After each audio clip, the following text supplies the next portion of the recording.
Welcome back to the situation. Hopefully you guys are doing well. And let's go ahead and get into... I think that's right about where I want it. I should probably write you right there. That'll work. All right, let's go ahead and get into our situation. We are going over... we're going over DSP's announcement for his failed emergency fundraiser / marathon. Should be fun. No real intro or anything today and whatnot, because some of this stuff is going to be uploaded out of order, which is my fault, by the way. Don't blame anybody else, it's me, and whatnot, because I was supposed to at least put dates on the initial audio files, so when it gets picked up later and they basically clean it all up, they would know which one's which. So that's my bad. So I'm just gonna kind of skip the intro on this one because I am very upset at myself. In any case, hopefully you guys are doing well. Like I said, it'll give us a chance to go back and laugh at this, see what it's all about. We are here with Hate Army Watch and whatnot, so it should be fun. And yeah, it's a thing. Buggy planning mechanics, to say the very least. But I guess it wouldn't be a GTG video or stream, now that I think about it, if there wasn't if that didn't happen. All right. Here we go. I'll see you guys in just a second.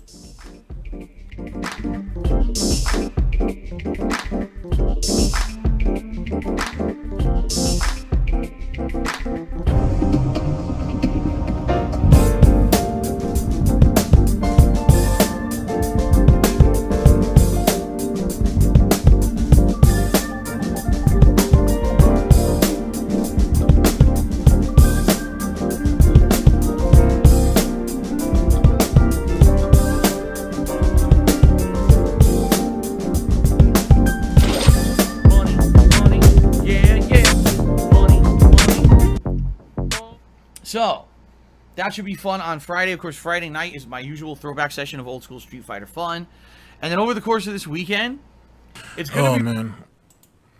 You would think someone who has so much pride in the FGC, or his time in the FGC, for whatever that's worth, wouldn't run away like a fucking beaten coward on Street Fighter. That's a shame. And this is the same idiot who wanted to initiate a challenge to fucking LTG and Kenny Omega. But there's a reason why he never issued a challenge to Justin Wong directly, or Maximilian, or anybody else. Just something to think about. Ladies and gentlemen, we are here with Hate Army Watch. DSP announces an emergency marathon. This was from August 8th of 2021. The link will be down in the description, because fun times to be had. And here we go. Enough talking. Let's get to the talking. Really dependent on how this week goes, so please allow me to explain, guys. In fact, if I don't think this is set up, I gotta fix it. Yeah, I knew. Look at this. This is hideous. Look at my disgusting face. Oh my god, that's really disturbing. Let me zoom out for a minute, because yesterday I kind of explained this on the pre-stream, and I want to make sure that everyone understands what's going on this week with me. You know I'm an honest guy. Okay, so here's the deal. All right, now that I'm full-time streaming on YouTube, I'm making way less money via YouTube than I used to via when I was a full-time streamer on Twitch. Why? Which is even... Oh, that was a great shot. Ah! Okay, so that right there is an interesting statement to make, because when he was on Twitch, he was begging and pleading and trying his hardest to let you guys know that he was let you guys know he was broke, right? That he was barely making any payments. He was barely making his bills. He would barely ever bring up YouTube ad revenue or his YouTube paycheck, and barely talked about Patreon, right? When he was on Twitch, the focus was Twitch, meaning that you guys need to make sure that your tips your tributes, if you will, are being, brought in on a regular basis. Make sure that the sub number was over 500, over 600, over 700, and make sure that you guys are still cheering. He made it. He had all these different avenues, excuse me, on Twitch to give him money. That's what he wanted the audience to focus on. He didn't want to worry about his little 1,500. Well, if you want to call it little, but his little $1,500 to $2,000 he was making off YouTube ad revenue, and he didn't want you guys to worry about the $300 to $400 he was making on Patreon. He wanted you guys to only be focused on Twitch. So how was it that he was crying broke, saying he didn't have money to pay for groceries, didn't have money to get Jasper? I'm sorry, I don't know why I almost fell a blank on that. Why he didn't have money to get Jasper supplies, and why he was fighting overdrafts and he couldn't cover them, and why he thought he was going to be late on certain utilities when he still had all this money from all these different avenues still in play. I want you guys to really think about that. Subscriptions. Let's face it, I used to have 800 to 900 subscriptions on Twitch. I currently have 237 on YouTube. They're called memberships here, okay? It doesn't matter. They were all inflated anyway. You were never going to be able to keep that up for more than 3 or 4 months. Eventually, they were going to fall sooner than later. I don't even know if Only Iced Coffee was going to be able to keep that up for 2 months, let alone 3. So it doesn't matter. Those were all inflated. In addition, I used to constantly get cheers and stuff over on Twitch. I do get a good amount of super chats here on YouTube, but it's not as many as I used to make on Twitch. So, and actually, let me bring up another point, if I may, and humor me for a minute. When we think about his subs on Twitch, we forget that there are tiers. You know what I'm saying? Most of the subs that he had were people just renewing with their Amazon Prime, but he did have tier 2 and tier 3 subs too. Keep in mind, he was on that leaderboard for like having the most generous fan base or viewer base on Twitch. He had a lot of, more than he's probably willing to divulge, but he did have a decent amount, let's say, of tier 2 and tier 3 subs. So please keep that in mind as well. And then there's still the speculation on whether he was getting $2.50 for every tier 1 sub, or if he was actually getting $3.50. And for the amount of money he's bringing in, by having the most generous viewer base, if you will, it doesn't seem like too much of a stretch that he may have been able to get $3.50 per regular sub. Yet again, there's nothing to back that up, but it does, for the amount of money he was bringing in, it doesn't seem like that's too off base. And Phil, it's not above Dark Side Phil to ask them to be like, hey, am I eligible to get a larger cut of the subs, given the amount of subs I have each and every month, and inflated or not? So keep that in mind as well. Basically kicked out of the partner program for no valid reason whatsoever a couple months ago has pretty negatively affected me. All right, here's what I'm basically facing every month. I get paid by YouTube around the 21st of the month. That money goes to my taxes, utilities, insurance payments, condo dues, internet bills, etc. It goes towards kind of all those things, all those bills. But it dries up around right now. Like all that money from my YouTube payment basically dries up around now. And I'm pretty much reliant on tips from you guys to pay everything else. So, for example, coming up in the next few days... So let's double back for a minute. So he just told you what his YouTube payment goes for. It goes for paying, all of his utilities, essentially. So when Twitch... I want you guys to go back with me a minute. Let's walk with me to the local SnortBucks real fast. And I'm paying, so you might as well just go ahead and take that walk with me. If YouTube is covering all of that, right? Or if it's covering even some of that, where was the Twitch money going? And I'm not talking about the tips that he was getting on Twitch. I'm talking about where did the Twitch paycheck go? Because if you really think about it, his Twitch paycheck was averaging probably somewhere between, it's probably fair to say anywhere between $8,000 and $12,000 a month. That's not counting tips. That is just subs and cheers. When you get into his tips, you know that, ladies and gentlemen, he was averaging probably $1,200, $1,300 a week. And yet this guy had the nerve to cry broke. And it's funny how when he gets kicked out of the partnership program on Twitch and he goes back to YouTube, that WWE Champions activity, it doesn't fall off completely. He's still throwing money at it, but it's not as high as it used to be. It's really, really crazy. I'd like to say, like I said, maybe BT 9494 on Kiwi Farms or TJ Gamebox. Maybe one of them can work out a spreadsheet if they even feel it's worth their time. If not, then don't worry about it. Where what was his activity like, and meaning that like what kind of like packs or bundles was he buying before while he was on Twitch, and then what does it look like now that he's on YouTube? Because I bet you we're probably going to, this is just by pig nature himself, so it makes sense. You watch enough DSP, you start to figure out shit. He's probably buying smaller and smaller bundles or pull packs or however that works. I don't know. I'm not in the gotcha games. To supplement his account, because he's thrown so much money into that account over so many years. He's not going to just let it fall into oblivion. So I'm curious, did we go from him, let's say, spending $100 on each one of those big golden pull packs to get those level, those 4-star, 5-star wrestlers, to now him getting those smaller, cheaper packs and just hoping for the random, for the random pulls of a good card?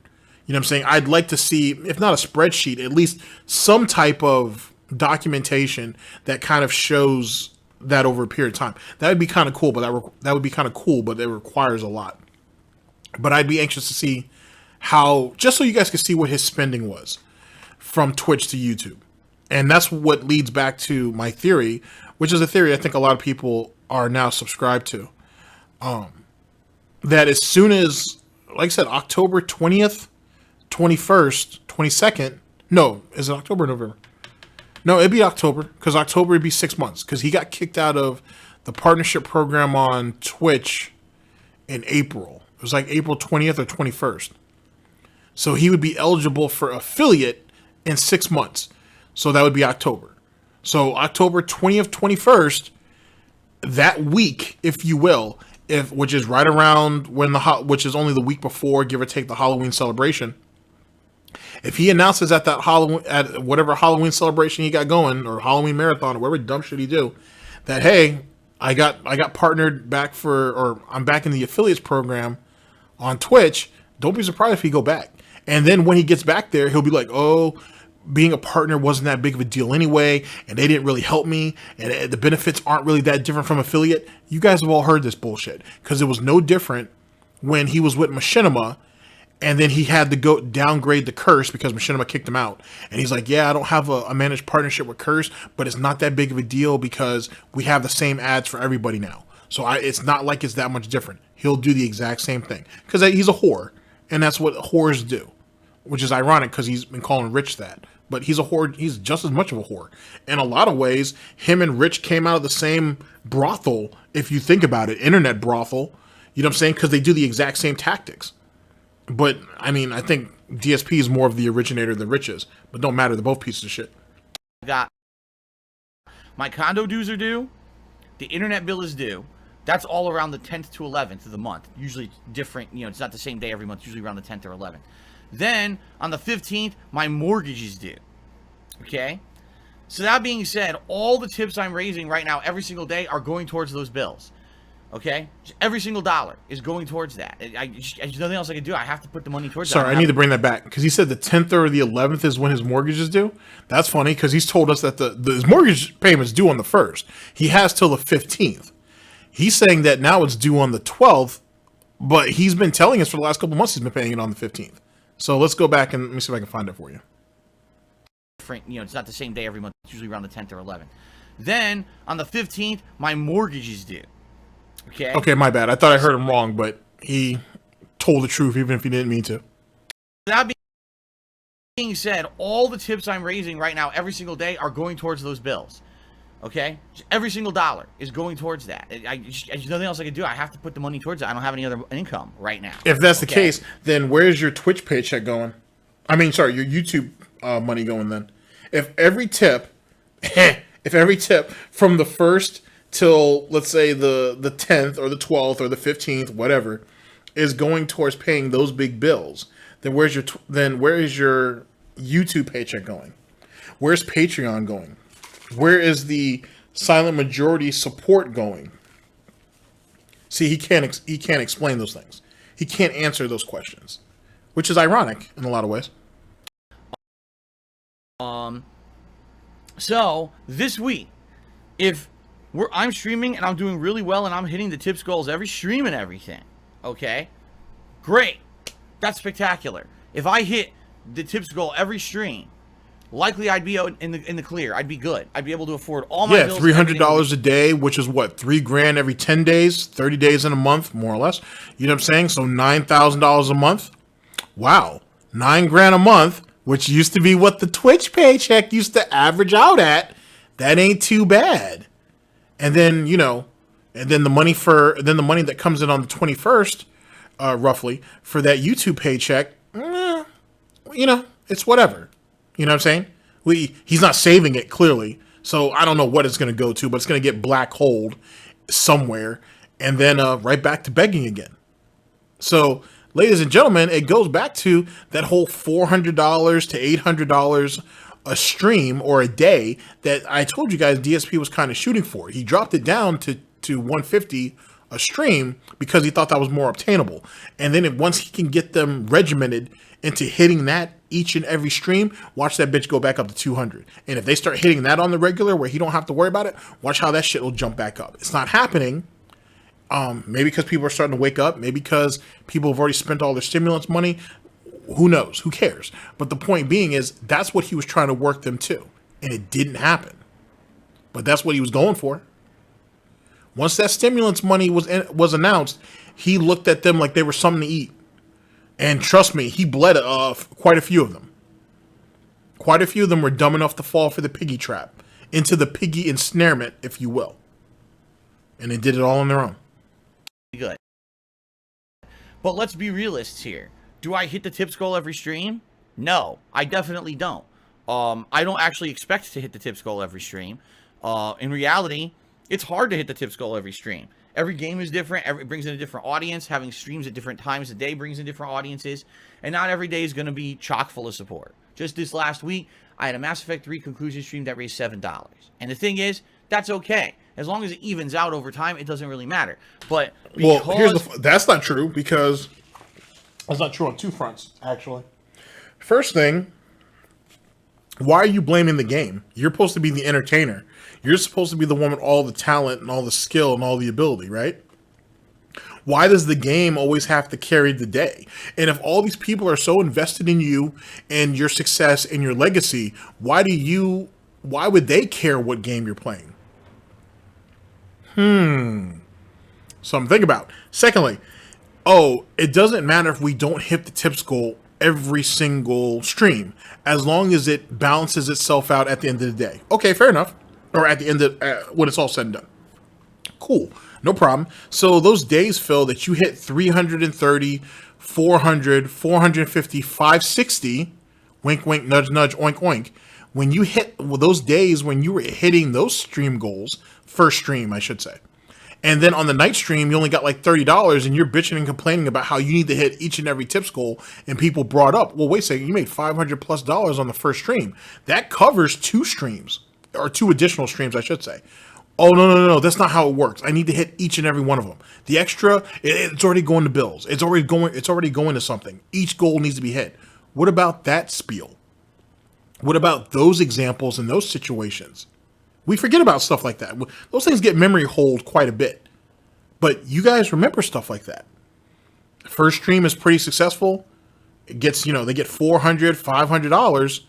At night, they only get 20 or 30, and he bitching and complaining the next day on pre-stream about it. When people bring it up, you're being an idiot.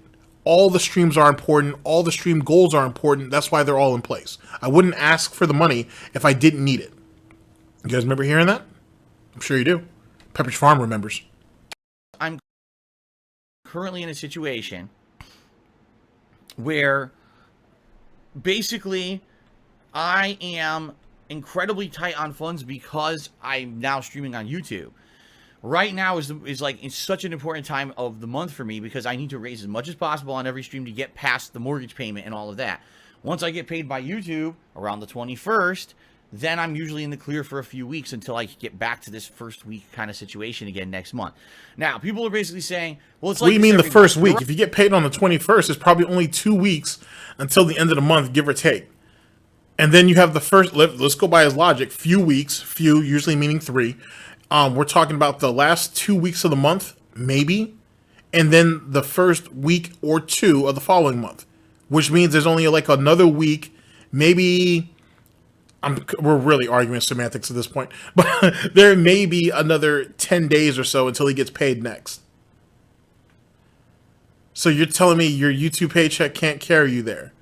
Keep in mind, it's the same person, though, who says that they need to go grocery shopping each and every single week for fresh produce, for fresh vegetables, even though he also has admitted in that same snort that they throw a lot of stuff away. And he also pushes the initiative that...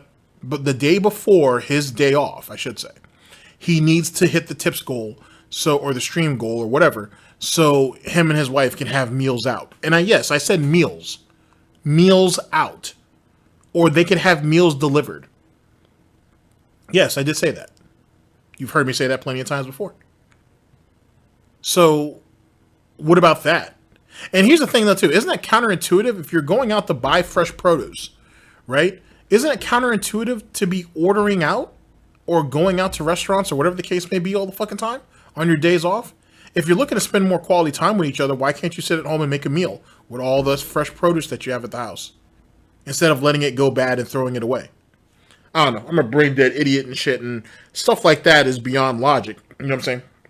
Just like how math is forbidden over there, the forbidden jutsu, if you will, common sense is just as forbidden. You know what I'm saying? It's like a jinjitsu. Yeah, it's a jinjitsu. Theoretically, I guess it would be a jinjitsu. Yeah, it's like a jinjitsu. You just can't do that stuff. It's messing with the mind in ways that it's not meant to be messed with. Womp womp. Right.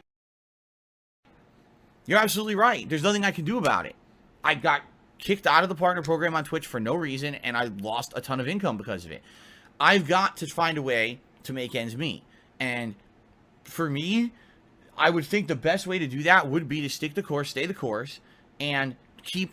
Hold on, I want to bring this back because I have, if anybody who's been watching my content, you see like what I use for my thumbnails and shit. There are certain faces that he makes that I look for. Let me give you an example. I need to raise as much as possible on every stream to get past the mortgage payment and all of that. Once I get paid by YouTube around the 21st, then I'm usually in the clear for a few weeks until I get back to this first week kind of situation again next month. Now, people are basically saying, well, it's like this every month. You're right. You're absolutely right. There's nothing I can do about it. I got kicked out of the partner program on Twitch for no reason, and I lost a ton of income because of it. I've got to find a way to make ends meet. And for me, I would think that... Like this sequence right here is kind of what I look for. Like how crazy his eye looks, like his eyes look. Usually, I used to go for the ones where he's looking at the camera. But as of late, when he's looking down or looking to the side, and he has that same like deranged look, like a fucking addict, is what I kind of start to look for now. Here, I'll try to see if I can give it to you in motion. Find a way to make ends meet, and I like how. That right there, that's actually probably the best example. That's not what I was actually looking for, but I'll go with that.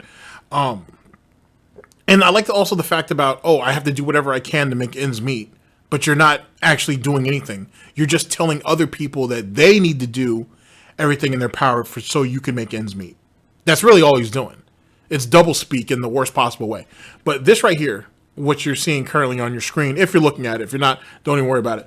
This kind of deranged look where his eyes are like boggling out of his head and he's looking at a particular direction that's not directly at the camera is what I look for these days. That shit right there is insane. It's entertaining as fuck. I have to admit, but it's absolutely insane to see that shit. And for him to think, I should say, that this is okay. This is supposed to be about gameplay. His pre-stream is supposed to be him talking about games or gaming news, not about the fucked up nonsense that you ain't put yourself in that people have to endure day in, day out. That's not part of the scenario. That's not part of the scheme. At least it shouldn't be. But as we all know, in Goutopia, It is the problem of the community, pure and simple, which is fucking lame. I would think the best way to do that would be to stick the course, stay the course, and keep dedicating myself to this channel, trying to do my best as a full-time live streamer on YouTube. If you haven't noticed in the last 2 months... How are you going to dedicate yourself to a channel that you can't give up anyway because you have no other prospects? That's the most dumbest shit. Another thing that him and Rich do a lot, where they make it sound like they have other options and they don't. Because if they did, they probably would have done it. He doesn't have anything else to do with his life but to come on stream and beg. And he knows it. The gameplay doesn't even matter anymore. I mean, the gameplay's been shit over the years. And one could make the argument, that it's gotten so bad that no one gives a fuck about it anymore.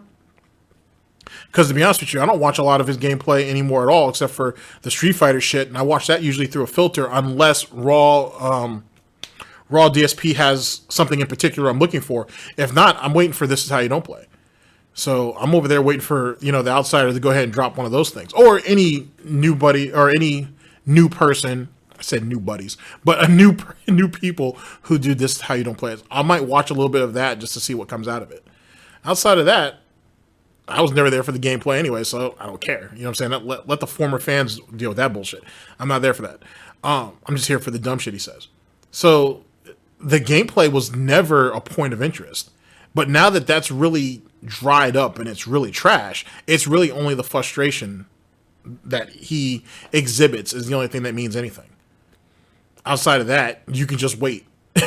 You can just wait for any other detractor to post the hot clips and just go ahead and laugh at that shit.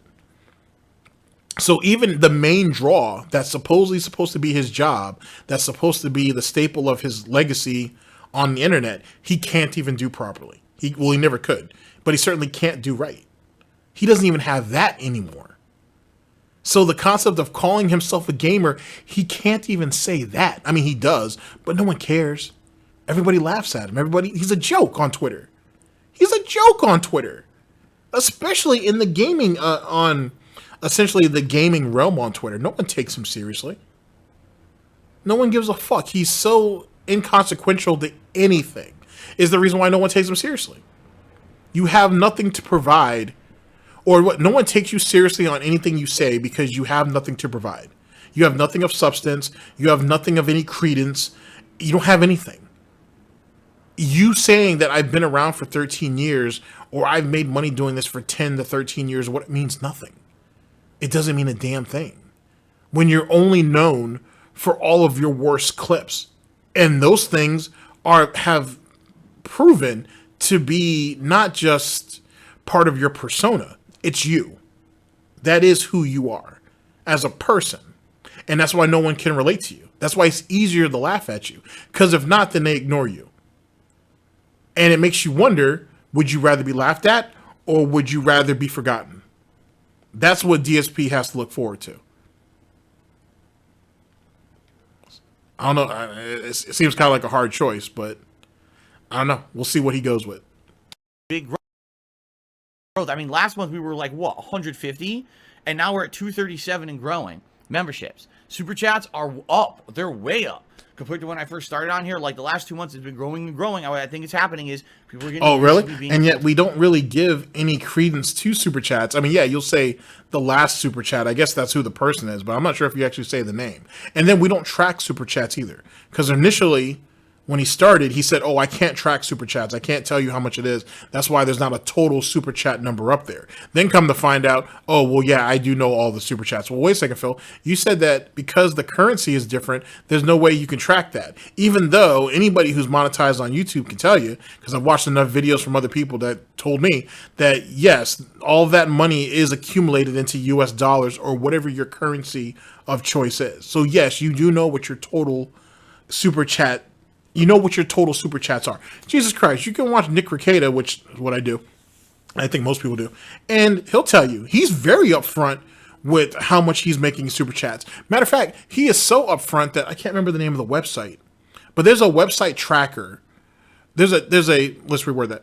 There is a super chats website that tracks any user that you want to put up there who streams on YouTube, and it'll tell you who's in the top 10, top 20 of who makes the most super chats. If I remember correctly, Nick said, and then when I went to the site, I saw, I think the top like 2 or 3 are VTubers, and then like Doc is like number 5, and I think Nick is number 6, or Doc is number 6 and Nick Rekieta is number 7, one of the two. But like that's how high up Nick Rekieta is when it comes to super chats. Now, granted, now that Timmy Tenders is over there and Dr. Loophole, that's probably changed up completely now. But you get my drift.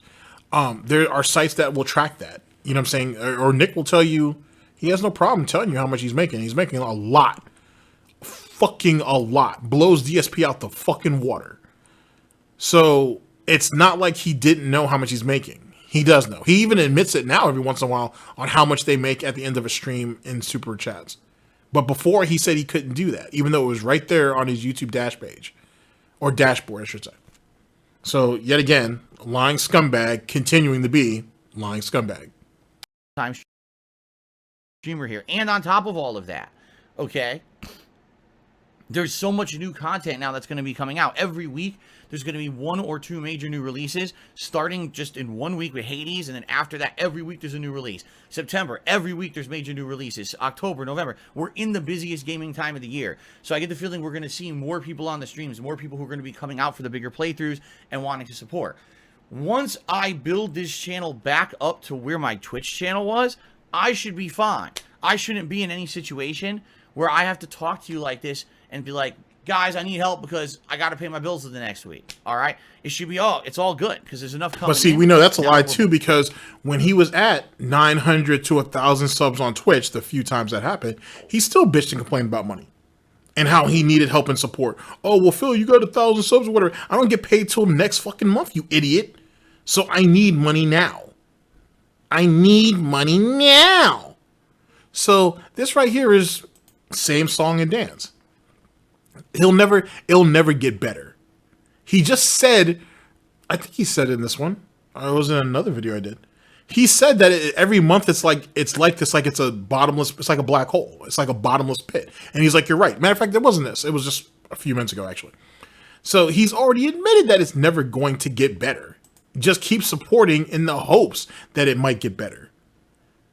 But it's never going to get better.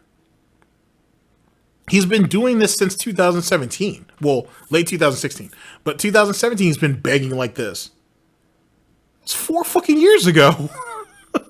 It's never going to get better. It's never going to get better.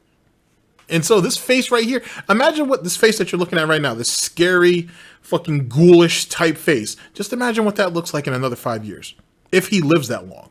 But imagine what that looks like. And I don't care what the streaming platform it is. Just imagine what that looks like. Look how beaten down and broken he is now. Curdled milk. Imagine what that looks like in 5 more years.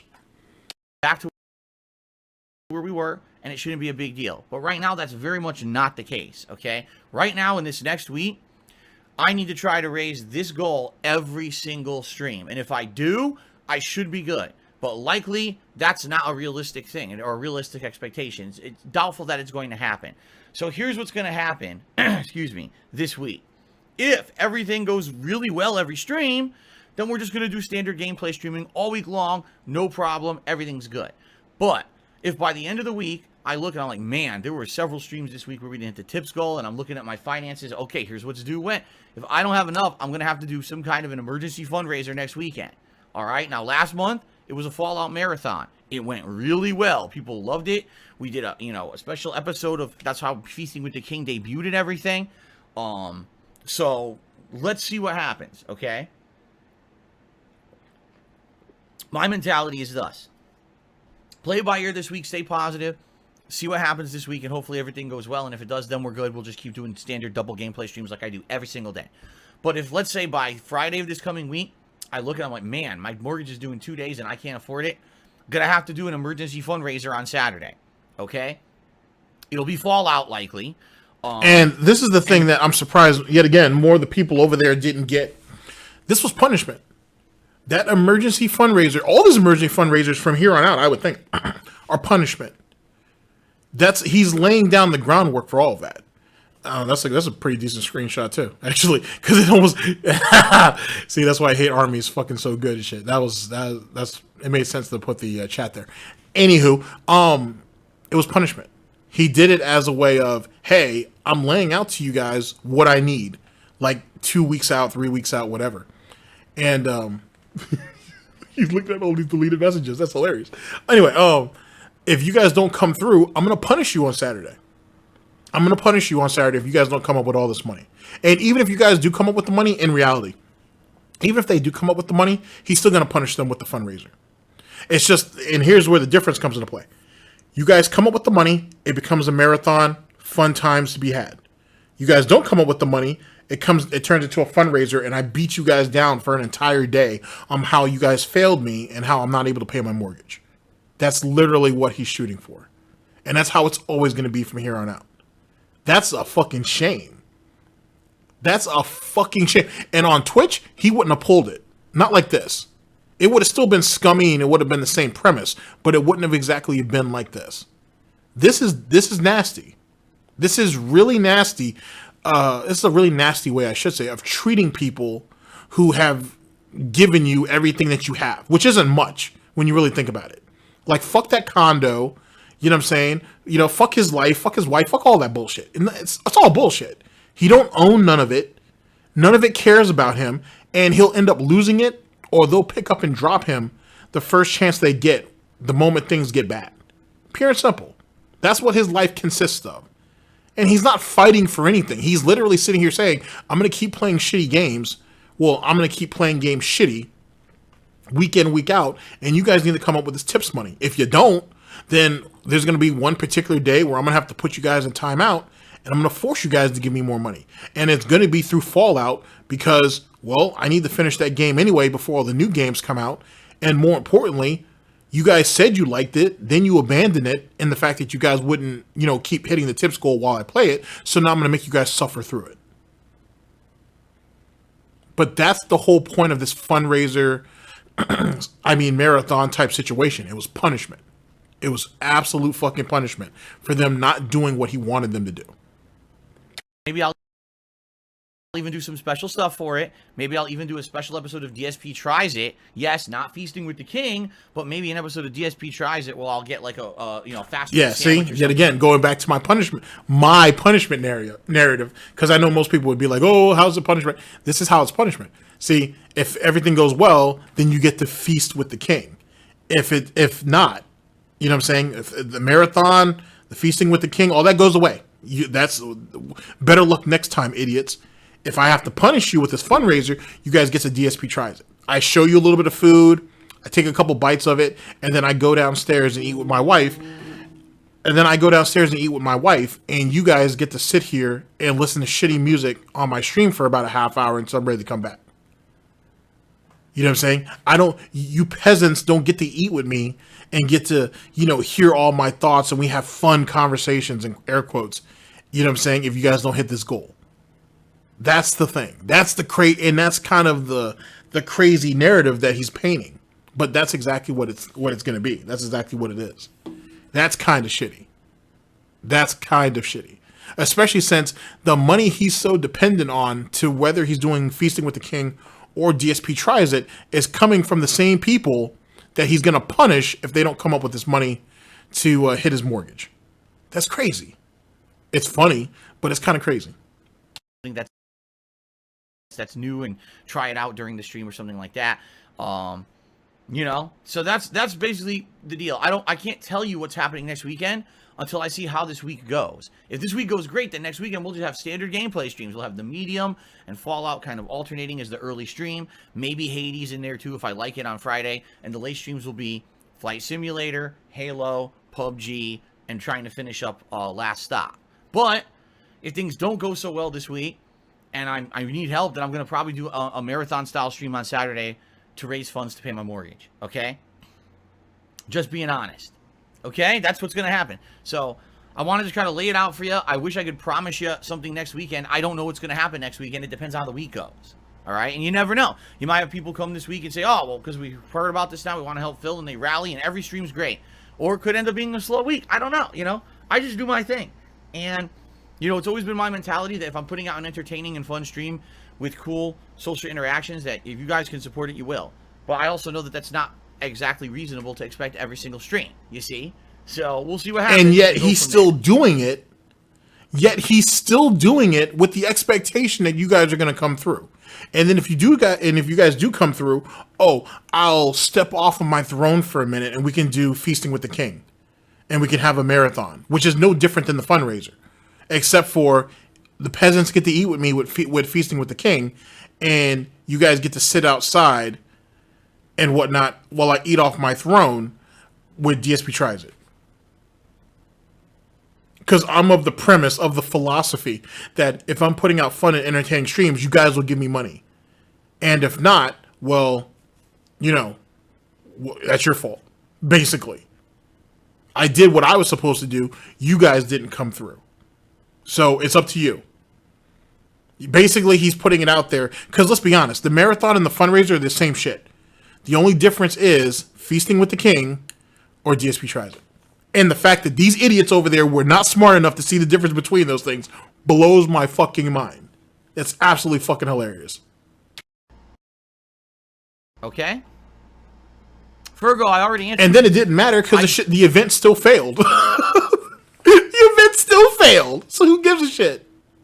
Did upload Last Stop to DSP Gaming. Both parts, the first part from the other day and last night's part, is live on DSP Gaming. I don't know why you think it's not. It is. It has views on it and everything. So, I don't know why you don't think it's there, Virgo. It definitely is. Okay. Alright, so that is the deal. And that's, hopefully things go well this week, alright? Hopefully things go well this week. I want them to go well this week. I want to have a nice chill week of streams with you guys, all Xbox Series X. By the way, just think about what I just told you with this schedule. Literally, every game I'm playing this week is on Xbox Series X except for Street Fighter. Every single stream, every day, is on Xbox Series X. So what a difference that getting this console has made to my streams. You know what I mean? It's pretty damn amazing. So, good stuff. All right. Outside of that, guys, very briefly, I'd just like to let you know that I am an independent content creator. I don't have a sponsorship or a partnership with anyone. I am kind of like a guy doing his own thing, an island among an ocean of content, right? I'm of myself. I really am isolated, and people like the style that I do stuff. They feel that it's different. That's stupid too. So let's talk a little bit about this whole isolation, this whole island amongst my own, one-man band, one-man, well, it's definitely not an army, but whatever. The one-man show. Let's talk about that. The whole one-man show premise is a lie. Since his beginning on YouTube, he was never by himself. John was essentially there for the majority of that. You know what I'm saying? From Smart Guys on the vlogging channel up to eventually him coming into gameplay, bringing in Howard, bringing in OJ, bringing in some of those other guys, and so on and so forth. So he was never alone. I just want to put that out there. He may have put himself front and center, but he was never alone. Let's talk a little bit about how I am an independent content creator or independent contractor. I do not have any sponsorships. I don't have any endorsements. I don't have any of those things. I'm completely and totally reliant on crowdfunding. I'm jumping a little bit ahead of the narrative, but you get my point. He put himself there. He's the one who shit on other people who went and got sponsorships and endorsements. He's the one who called people sellouts because they did businesses they did business or deals with other companies to get early copies, to do, get influencer copies and do whatever the case may be. He called all those people shills, sellouts. They're terrible for the gaming industry. They're one of the major problems to the gaming industry that holds the whole thing back. Yet he cries and complains in the next snort that, oh, I don't get to have those opportunities. It's bullshit I don't get to have those opportunities because I need that money. Those people don't need that money because they're already well off. They're already taken care of. They're already the chosen few or the golden children or golden children. But people like me, I can't get in because they're taking up all the space and the detractors, trolls, haters, and critics keep fucking with me and it makes me seem unmarketable. But if any company representative was listening to this right here, before what I'm saying, does that right there sound like someone you want to market with? No. Would people still do it? Yeah. Anybody who can get eyes on them, you have a potential market. That's how business works. for better or worse. The thing is DSP has gone out of his way, not just on his streams, but on social media to shit on people who do the very things that he wants.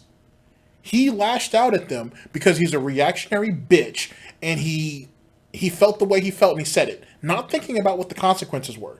But then when those consequences came back on him, oh, depression, oh, bad headspace, oh, relationship was in trouble. All these pathetic excuses, right, that made people disregard him even further. A man would have been able, or even a woman, honestly, would have stand up and said, you know what, I fucked up. I said what I said, I fucked up. DSP blames it on everybody else, which makes him even more inconsequential in the grand scheme of things, because how can you take any person seriously if they're not willing to own up to what they said, or at least stand behind it? Because that's the thing. He's not man enough to own up to what he said, and then he's not even man enough to stand up behind it, even though he'll repeat that narrative 6 months down the line. Same concept. It's amazing. It's amazing. And so he has the nerve to come up here and make it sound like he's being deprived of those opportunities, and he's really not. Just like that bounty board on Twitch, he's not blacklisted from it. He's Elo Hell, or the producers or the developers of Elo Hell, did say, hey, we don't want to have any association with that guy, so don't make it available for him to play our game on the bounty, under the bounty system for our game. That's what they said. Could that have had long-term ramifications? Yeah, I said that around the time that actually happened. That in the development community, as well as in the publishing community, those guys, people are friends. Word gets around. Look at that whole situation with, was that GDC? Or whatever it was, that game developer conference they had, and they used DSP as the test subject. There's a bunch of different people from a bunch of different developing companies, publishing companies, or whatever, who work on a bunch of different games that are looking up at that screen and being like, hey, I know who that guy is. Yeah, me too. I know who that guy is. Holy shit. And people exchange notes.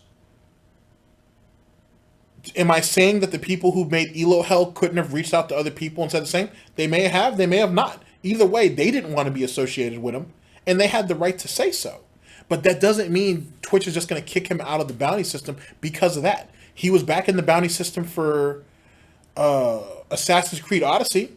He didn't pull in on he just didn't pull in very good viewership for that. And in truth, the bounty system is made for people who can not only grab, but who can hold on to 5, 7, 1,000 or more, people on their streams for those events, because you get paid by the viewer essentially. So if you can hold 1,000 people for an hour, that's $1,000. Phil can't do that. Even back in those days, he might have only been able to hold maybe 300 or 400 people. But during some of those marathons, he may have only been able to hold 250, 300. You could say, or make the argument that, it's because of the restreamers. But in actuality, he outwardly told these people, hey, show up to my stream so I can make more money. And they weren't that interested in the game anyway. So it didn't matter, at least as it pertains to Elo Hell. When it comes to the Assassin's Creed Odyssey situation, he had played the game the week before and was shitting on it. And then he's sucking dick the next week? It's disgusting, and no one wanted to see it. So that's what happened with that one. So trust me, this piece of garbage is just as much of a sellout as other people. He's just mad that he doesn't get the advantages, or he doesn't get all the advantages, or he doesn't get all the money that comes from it, or he doesn't reap all the rewards, I should say, that comes from those situations like other people do. Because if you also remember, when it came to the bounty board, I did a video on it. A few other people did too, I think, but I know I did a video on it where I can't remember the name of the streamer, but he had leaked a screenshot of his bounty board got out there, and 7,000, 5,000, 3,000, 4,000 to play these different games, and Street Fighter V was on that bitch, and they were willing to pay him like $4,000 an hour just to play Street Fighter V. That could have been DSP. That should have been DSP. I don't know if Max did it. I do know some FGC guys did do it, and why not? They're already playing Street Fighter, so they might as well. But you know what I'm saying? That was a wasted opportunity on DSP's part. But that's his fault. That's him being a dumbass. That's him being a dumbass. All of the wasted opportunities Phil had is just that, wasted opportunities. End of story. End of story. And it'll never get better. He's never been good at selling anything anyway.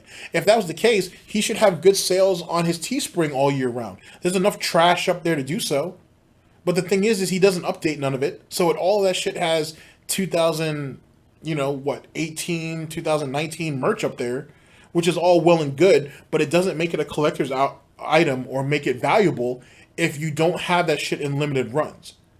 Or if you don't retire some of it and then bring it back later. He makes all that shit up there year round. So what good is that? Let me give you an example.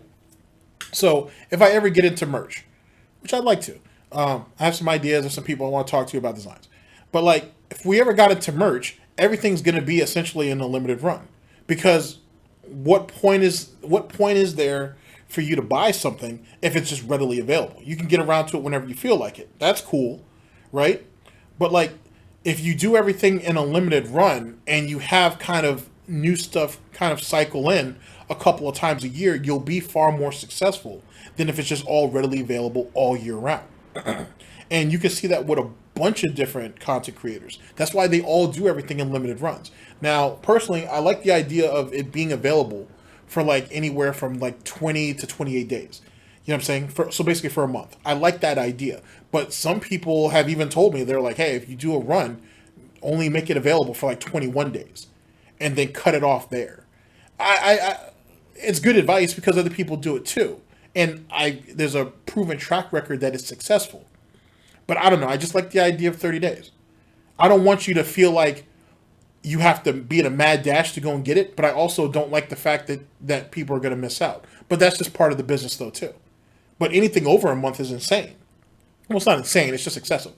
And then DSP, like I said, having stuff up there from Christmas of 2018, that shit should have been already scrapped. And it should have already been turned over to something else. Or at the very least, have the design pulled down and have them change the year. So, you know what I'm saying? So same design if you want, and just change the year each and every year you put it up, and maybe even change the color scheme or the color style or whatever. That's easy stuff. And he never thinks about doing all that shit.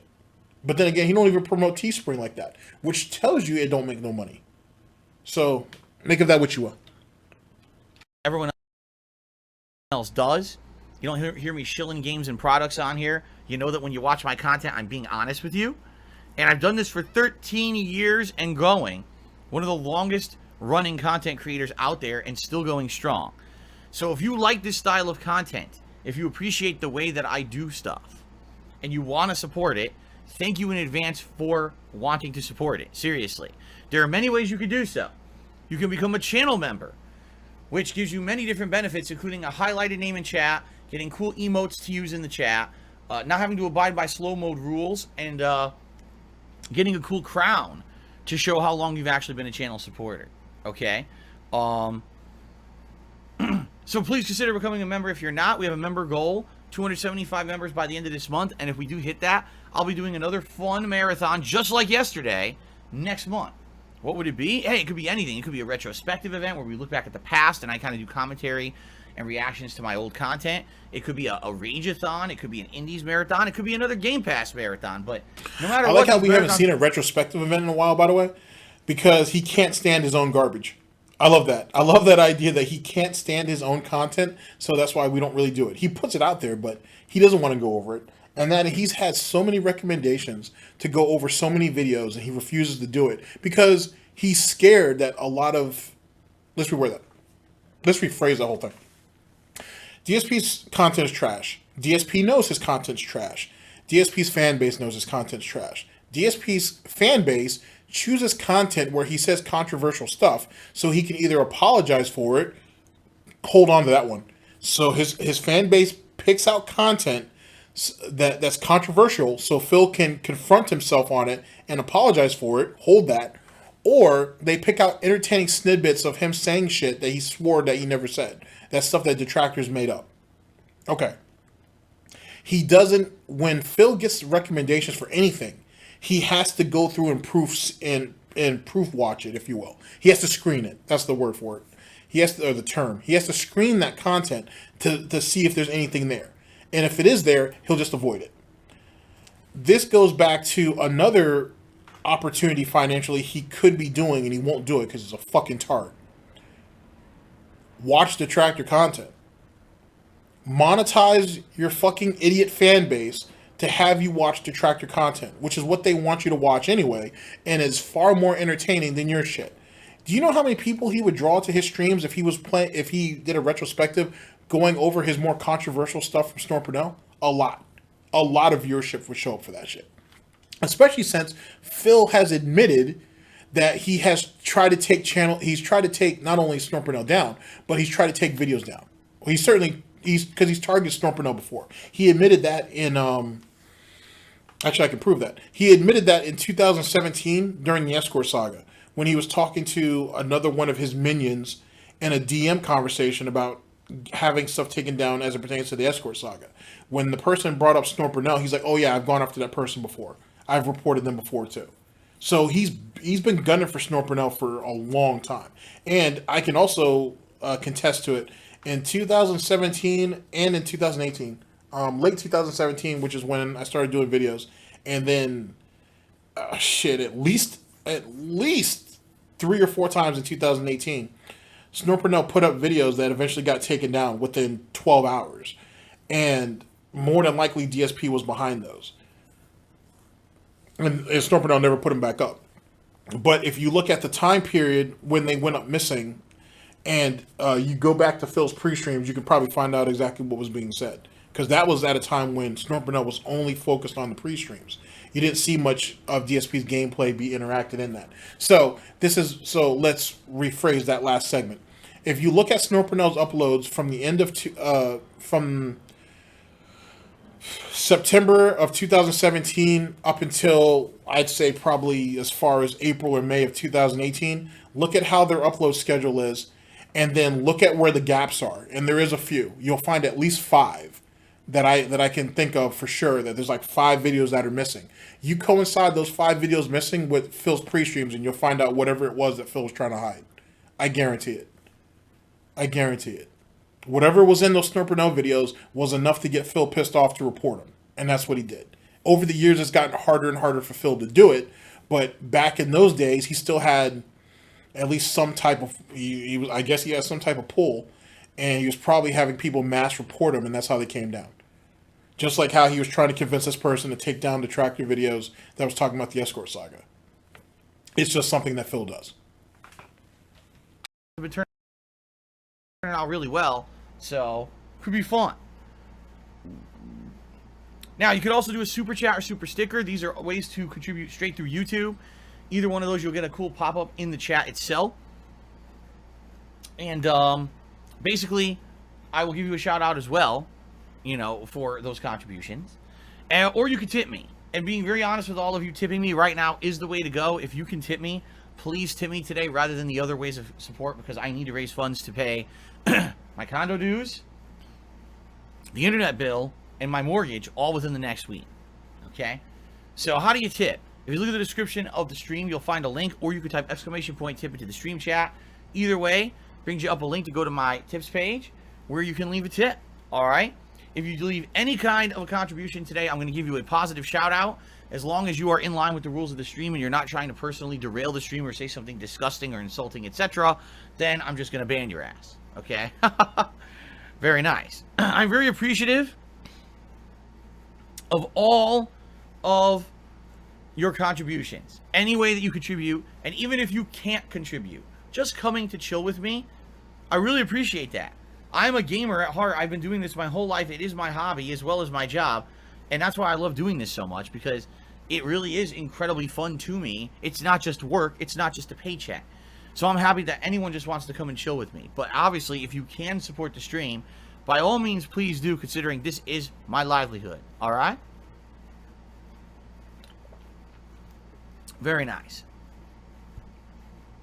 So all that being said, my friends, thank you in advance for a great day. I think this is going to be a great day. We're going to have a lot of fun. And, you know, I can't wait. I cannot wait for a fun day of content here with all of you. And I know that you guys are looking forward to very fun gameplay streaming, as always, right? It's always good stuff. Okay. Money, money, yeah, yeah. Money, money, He basically says that he feels that trying to hit tips goals every day like this is unreasonable, and that I should change my entire lifestyle and everything. All right, Snow Carl. All right, allow me to explain something to you. I'm going to try to be as nice as possible. All right, I am. I'm going to try to be as nice as possible. You ready? Here we go. I'm going to talk directly to Snow Carl now, everyone, so please just bear with me, okay? Just bear with me. Earlier this year, okay, I was good. I had actually gotten to the point. First off, I find Snow Carl incredibly entertaining because they're good at what they do. I catch when I listen to what Snow Carl does though, it gives me vibes of Third Eye the Third. To be honest with you, a lot of their tone and how pointed they are with their particular suggestions reminds me a lot of Third Eye the Third. But that's just me, though. You know what I'm saying? I don't mean to. If they're not the same person, they're two separate people. I don't mean to take anything from Snow Carl. Not at all. It's just that's the kind of vibes I get. Because Third Eye was very, very good at doing what Snow Carl does. But much respect to both of them if they're not the same person. Earlier in 2021, Phil was not good. He was not good. He was sitting there crying broke, bitching and complaining, just as he would at the end of almost any other year, or in the beginning of any other year, I should say. Now, in theory, he should be good, because coming off of the vest streak, which was mid end of 2020 or in 2020, I should say, he was in a very good position. Like I said, he ended up running away with, at the very most, $30,000 off that vest streak. He walked away with a lot. And I'm talking about, that's just in tips. We're not talking over that 5-month span. We're not talking about the Twitch paycheck, which was probably still somewhere in the $9,000 or $10,000 range, if not higher. So he made out like a bandit in those 5 months.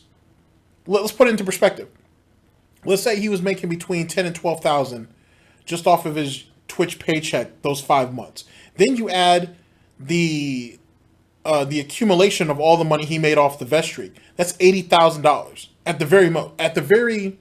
No, not at most. At most, it would actually be closer to. It's actually closer to 90,000 if you think about it, at its max. So let's say it this way: he walked away anywhere from $7,000 to $90,000 just off the vest streak. If you combine what he made off the vest streak itself plus his Twitch paycheck, he should have been good. He had almost a year's worth of wages just in that 5 months. And somehow it was all squandered by the end of 2020. So at the beginning of 2021, he should have been in good shape. But that's not what he was preaching. That's not what the Gouty gospel, that's not what the Gouty gospel said to the rest of the pig roach cult. It said, "Thou is broke, snort. Thou needs to help me, snort. Or thou shalt feel my wrath, snort." That's essentially what it was. That's what the piggy covenant ended up hearing. I should really use something with that in the future. But that's what really happened. That's what he said. But now he's telling you that he's on YouTube and he broke. All of a sudden, oh, I was in really good shape at the beginning of the year, but now that I'm where I'm at now, I'm all fucked up. And that's not my fault because I got kicked out of the Twitch partnership. Here's the reality, though. And this is what Snow Carl was trying to say. Okay, you've taken a drop in income. You need to adjust your life to that drop in income. He's not wanting to do that. That's essentially what he's saying right here. Hey, I took this hit. That's not my fault. I shouldn't have to change my spending habits or my way of life because I got fucked over by somebody else. I should be able to still live the way I want, which is complete and total trash. But I'm comfortable with that trash. I should be able to still live this way because it's not my fault that I have a drop in income. That's essentially what he's saying. That's pig speak, just in case you guys don't know, or piggy translation. That's what this is. And he thinks that's okay. He thinks it's okay. And that's the reason why he had all those credit cards. That's the reason why he had those 2 business loans. That's why all of that. He's had a major drop in income for years and never learned how to adjust to it because he felt that it wasn't his fault that the drop in income happened. So he was okay with spending money he didn't have and that he couldn't make up because he felt that I deserve to live the lifestyle I have, whether I can afford it or not. To make a long story short. Take that all in. Where everything was in a good position. My taxes were about to be paid correctly. I was making enough on Twitch to pay my back taxes and my current taxes every month for the first time ever in like 4 or 5 years. Like I was actually. How was it then? Pace. Wait a second. So how was everything? Everything was good.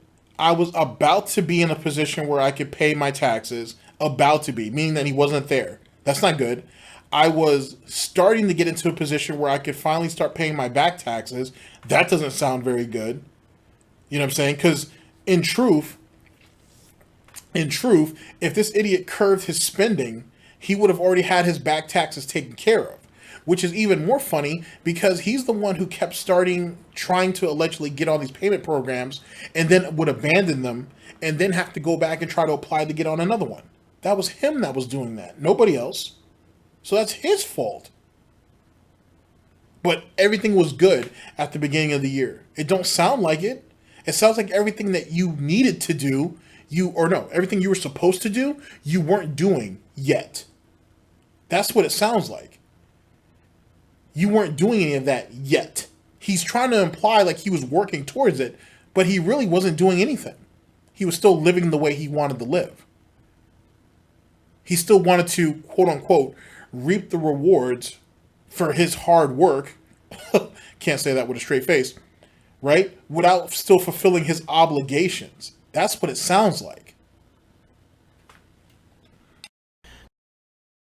That if everything stayed the way it was, I was going to be gold. In fact, it was to the point where I was like, I might be able to start saving money. Maybe in a couple of years, I could go on a honeymoon with my wife, which we never had when we got married and stuff like that. Like, this was the situation we were in. Then out of nowhere... You just said I was getting ready to start saving money, but then in the next breath, me and Catherine want to go on a honeymoon. The vest streak money should have been more than enough to go on a honeymoon, as well as take care of back taxes.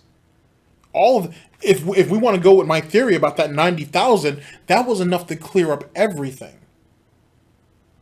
And keep in mind, the max of the vest streak, if you look at it where it's all said and done, it could have been like $90,000. He could have, even if it was only 70,000, that was enough to take out those back taxes and have money for a honeymoon and still have money in the bank. And it's funny how he never talked about anything about having money in the bank, right? Until detractors started laughing at his dumb ass because this idiot was the one who said, hey Phil, why don't you have a rainy day fund? What? You don't know what a rainy day fund is, dude. A rainy day fund is money that you have in the bank, right? Or it's money you have saved up, I should say. Let's see if I can try to do this verbatim. It's money that you have saved up for a day that's raining outside and you can't do anything fun. So you spend your money on doing other fun stuff that you couldn't do outside. And people laughed at him when he said that shit. Because it was the most ridiculous thing. Matter of fact, later on today, man, I need to try to, I need to see if I can go to Paypig Go and see if I can find that fucking shit. That shit was insane when he said that shit. I couldn't believe it. I can't remember who it was who told me. But someone told me he had said that, and I really thought they were pulling my leg. I was like, nah, no, no one's so pig-tardish that they would think that shit. But that's what he said. So anyway, but that's what he thought a rainy day fund was. You really and he didn't even have money put away for that. So you think he really was going to be able to put money away in savings in case shit happens? No. But he's telling you, at the beginning of the year, he was doing so well that we could pay off all of our back taxes, get caught up on our current taxes, then be able to save money, and then be able to go on a honeymoon. The same honeymoon that Mommy Burnell said she would pay for, but he said he couldn't do it because he couldn't afford to take the time off from quote-unquote work to make that happen. But you were so far, you were in such a good position that you were going to be able to take off, let's say, a week from work and spend money on a honeymoon? and save money and have money to take care of your back taxes? That don't sound right. Now let's go ahead and give you the piggy translation. Let's go ahead and dissect the pig speech. The pig speech was, I'm putting this money together to try to go so me and Catherine can go on vacation. And I'm not worried about my taxes. I'm not worried about my back taxes. I'm just looking at trying to get this money together for a vacation. And if you guys can go ahead and get this money together, I can probably still do that. That's probably still in the plans. I don't care about everything else. That's literally what he's trying to say. So he was never giving a shit about his taxes, because he, just like anything else he does, he's got that shit pushed so far into the future. It's future trash. That's for future DSP to take care of. The current DSP doesn't want to worry about that. He never does. That's why he had to file for bankruptcy. Because past DSP was like, oh, I'll let my future self deal with that shit. And that's what happened. Bankruptcy was in 2020.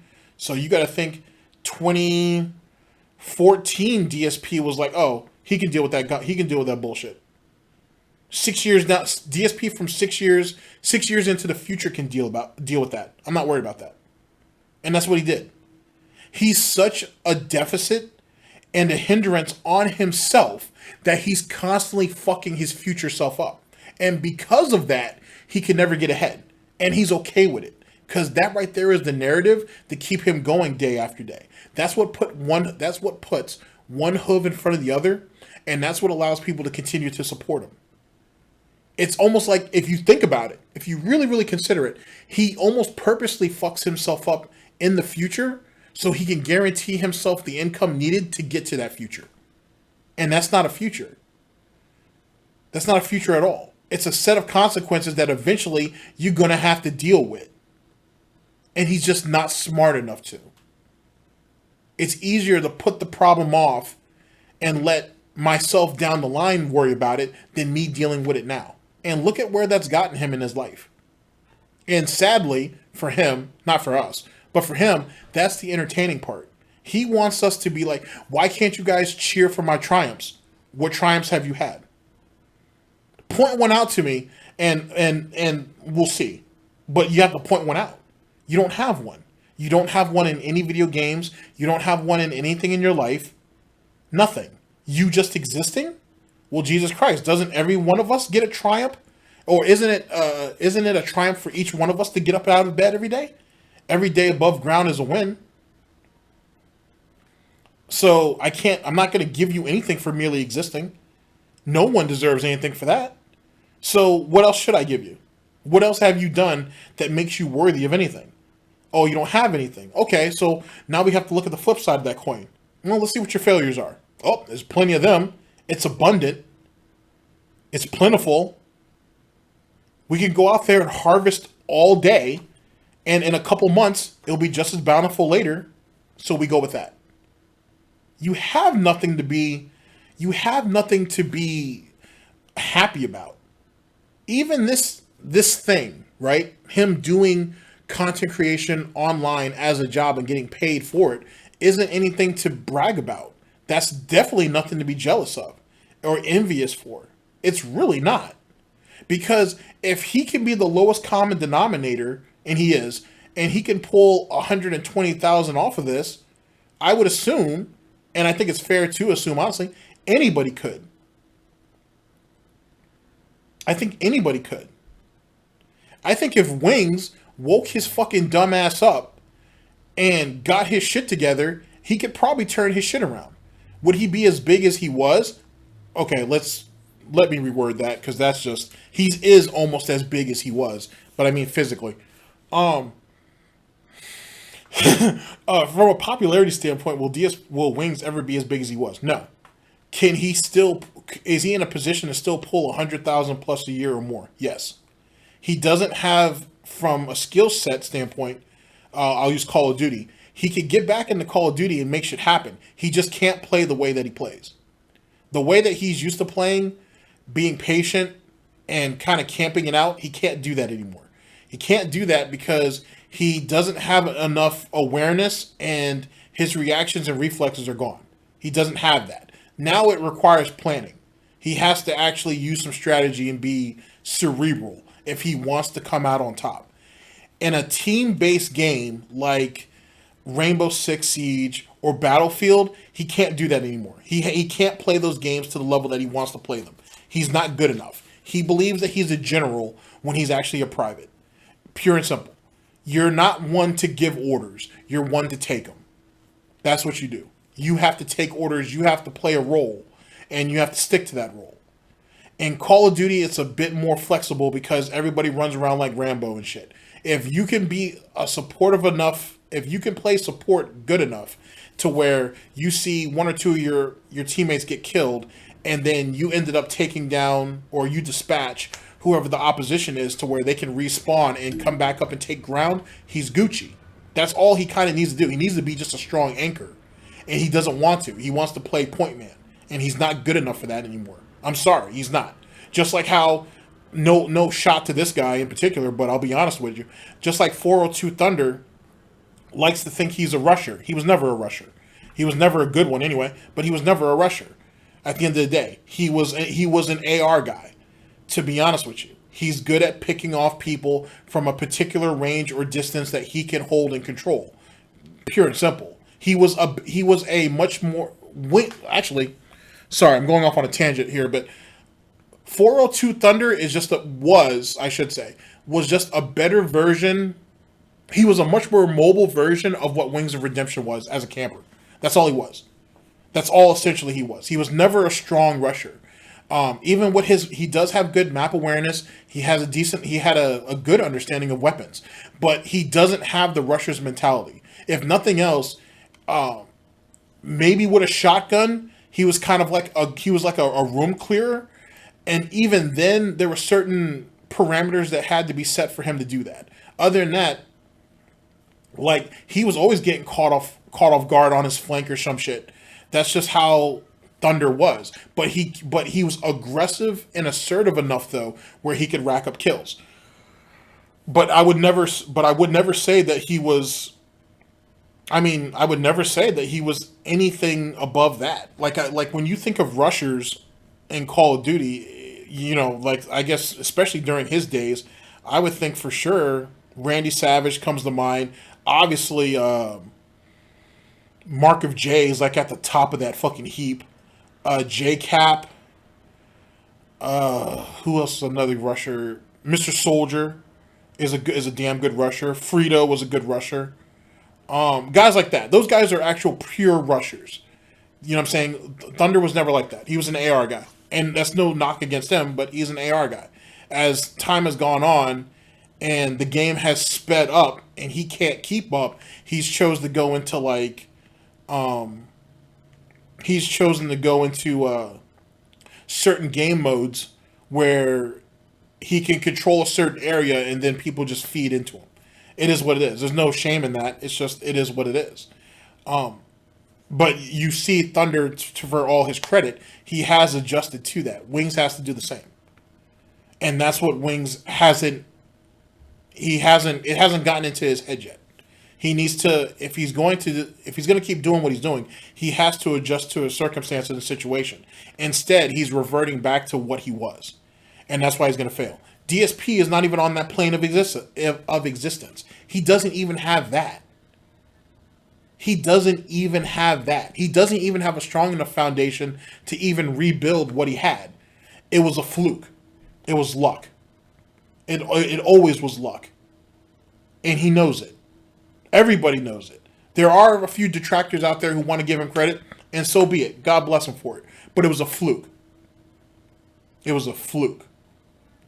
Because if it wasn't, how is it that you got these 16 and 17-year-olds who come out here and do this shit and get wildly popular overnight and hold on to it? When you got 17, 18, 19, 20-year-olds, if you will, who are becoming multimillionaires in the span of a few years and whatnot, whereas DSP's been doing this for 13 years and made $2.2 million, or it made over $2 million, certainly, and doesn't have a goddamn thing to show for it, how do you explain that? He's not part of this select few. The amount of time he's put into this doesn't make him immune to anything. It just proves what I'm saying now, is he's a fluke. That's all he was. It was timing, and that was it. And to be honest with you, I'm probably the only person who holds this theory or holds this stance, but I still hold on to it. YouTube was the worst thing that ever happened to him. He doesn't look at it that way because the last 13 years, for whatever that's worth, he felt like he could do whatever he wanted. But in reality, YouTube was the worst thing that ever fucking happened to Phil Burnell. And I'll argue with anybody on that. It's the worst thing that ever happened to him. Look at what it's done to him mentally. On top of whatever mental deficiencies that he had before this. Look at what it's done to him physically. Look at what it did to any type of financial sense he had. It's exasperated someone's own self-importance, right? And he found reasons to justify his spending, to do what he's doing. And look at where it's got him. Think about this, ladies and gentlemen, and then we'll move on because I know I've spent more time on this than I needed to. He went into bankruptcy over YouTube. I want you to really take that in. He went into bankruptcy over YouTube. We're talking about an individual that was making $250,000 at his peak. And that was probably for at least 2 or 3 years. And then continued to make $100,000 a year or more for the remainder years. And he's still fucked up. How does that happen? Really? How does that happen? Or upwards of 250,000. Let's say that. Anyway, something to think about. DSP News. Twitch kicks me out of the partner program for literally no reason. No justifiable reason whatsoever, provides no evidence, just says you're out, okay? Since then, yes, financially things have been tight. And I'm doing my best, if you haven't noticed. The channel here is growing, which is great.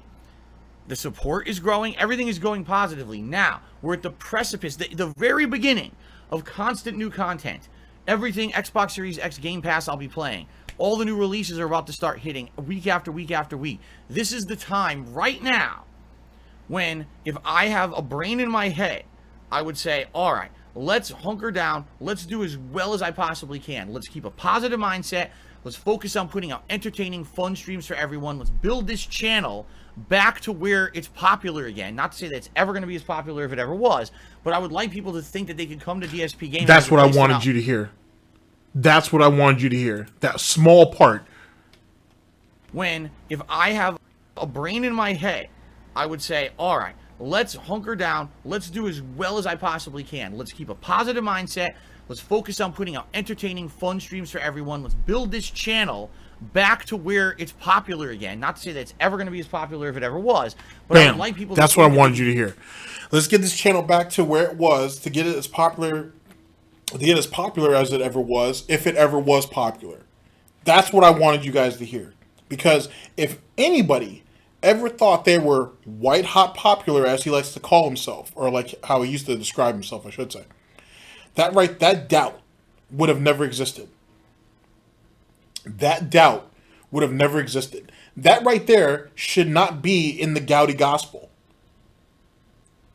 That should have never, that statement should have never came out of his snout. But it did. Why? Why did that come out? Why did he say that? Because over the years, here I want to play one more time. It's at 1409. I hope that's it. Hold on a second. But I would like people to think okay, I was right. Come to I was right. So let's bring it back to 1404. Yay! I wasn't expecting that right there, but that'll do. That's great. I like that. That'll work just fine. That should. Sorry, I can't get over that. His face is hilarious. That should have never been a thing, ladies and gentlemen.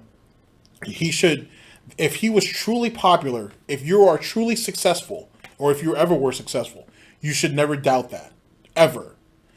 What has changed? It's just like the Street Fighter.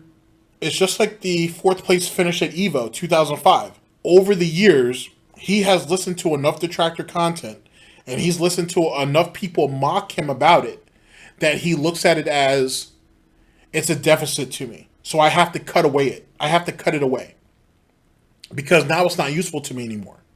And that's really what this comes down to. That's what this detractor thing really is, ladies and gentlemen. It's cutting into his narrative and forcing him to admit it.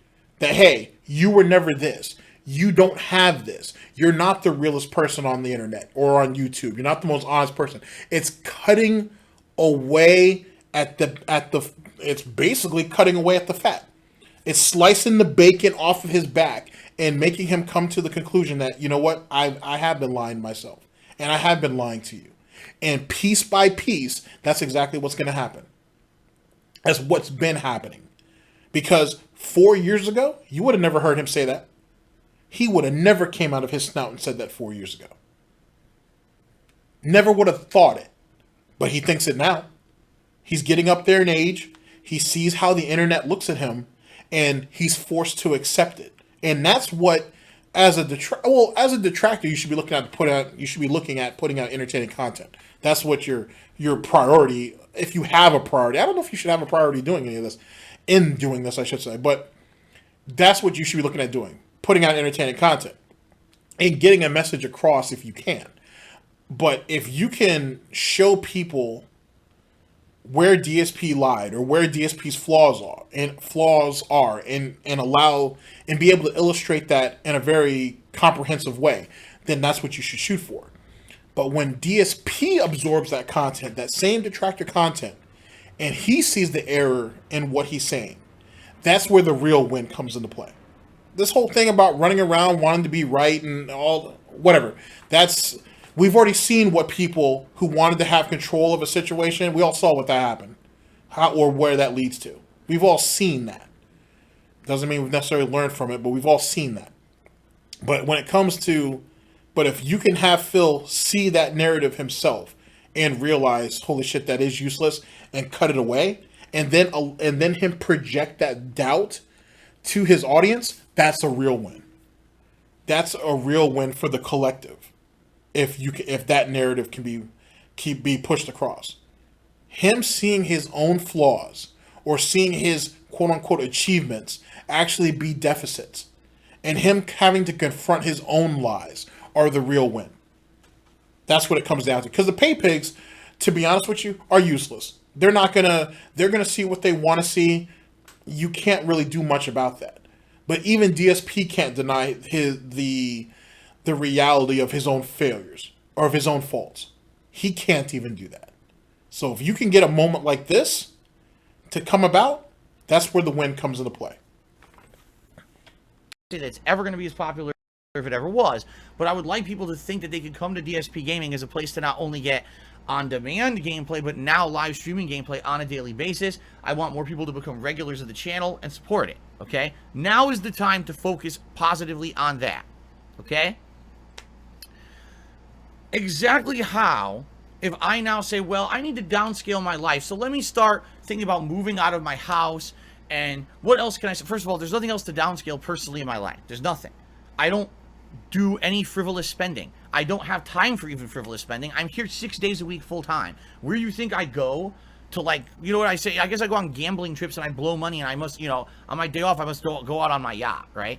There's no frivolous spending or anything here. There's no fat to cut. I already got rid of the things that were superfluous. Thanks, Phil, for listening to me talk enough to hear cutting fat off, because I'm probably one of the few people that say that.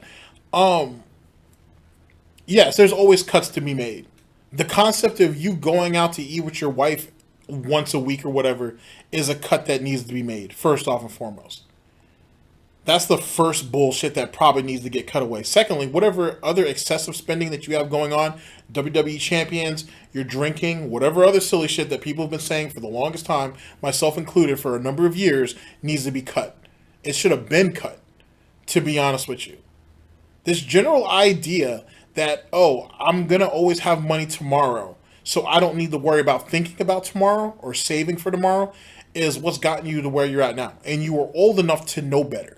More importantly, you've been in similar situations like this before, and yet you still choose, for whatever reason, to march to your own demise. There is always cuts to be made in life, to be honest with you, especially from a financial standpoint. If you're not making enough money doing what you're doing, something needs to change. Either A, you have to go out and get another job, or you have to diversify your workload in some type of way, or you got to pick up some type of side gig that you can do at home or in your spare time, right, to make up the deficit. There's always room for improvement financially like that. Your next thing you have to do is you have to reevaluate your spending. Does he need 2 internet lines? No. No, he don't. Does he even need business class internet? If is the way we've seen his business class internet work, no, I don't think so. I think it's more of a deficit than anything. So that the internet could go away. Buying groceries each and every week. No, you kind of don't need that. You really don't need to buy groceries every fucking week. Let's be honest. Catherine heats food up. Buy a bunch of frozen shit, and then there you go. And buy some bread, buy some lunch meat, buy some cheese, and start making sandwiches and shit. And let that shit carry the fucking day. Get Jasper the El Cheapo food, if you will, or whatever you want to call it and shit and whatnot, and have him sustain himself off of that. You can make, I mean, you don't even have to go that far. That's just me being a dick with Jasper. But you can make cuts. You can make a bunch of cuts. You just don't want to. You want to hold on to this idea of this perfect little lifestyle of yours or whatever, or this lifestyle that you feel that you're deserving of, and you don't deserve any of it. It was a fluke. Dark Side Phil is a fluke. He was a fluke in the FGC. He's a fluke on YouTube. He's nothing on Twitch. To be honest with you, he's a fluke.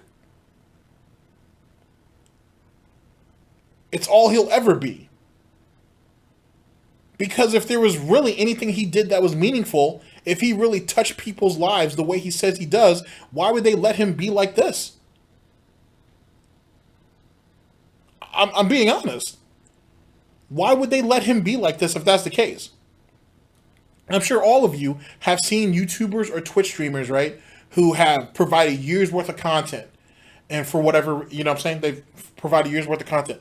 Those guys or gals get into a situation that's really bad in certain situations or certain circumstances, I should say, where they get into a really bad situation. You see this huge influx of support. You got people who haven't even watched their content in years who hear about something on Twitter or wherever they're at, and they're like, or Facebook or whatever the situation is. Oh shit, that person's in trouble? Yo, I'm there. Yo, here you go, man. I haven't watched your content in years, but you got me through some tough times, or I enjoy your content, or you've always been great. Here, anything to do to help you out. Where does Phil's support like that from? Where is the influx of financial support under those circumstances, I should say? Phil doesn't have it. It's just the same people bleeding themselves over and over and over again. That's all it is. That's all it's ever been. He was a fluke. He was a fluke. And I don't even know why that's even a point of an argument. I don't even know why anybody would even try to contest that. He is what he is. He is what he is. And he can't change that. No one can. He was a fluke. He benefited from circumstance, at least in the short term. I can't even say he benefited from it I can't even say he benefited from it, because it's not really the case. He was there, he made a lot of money for a couple years, and he should have faded into oblivion. That's what should have happened. But he didn't. He chose a slow death. And he's been dying every year since. And thought, this idiot, right? Because he is an idiot. Let's call a spade, thought it was a good idea to take out business loans to sustain himself and his air quotes business.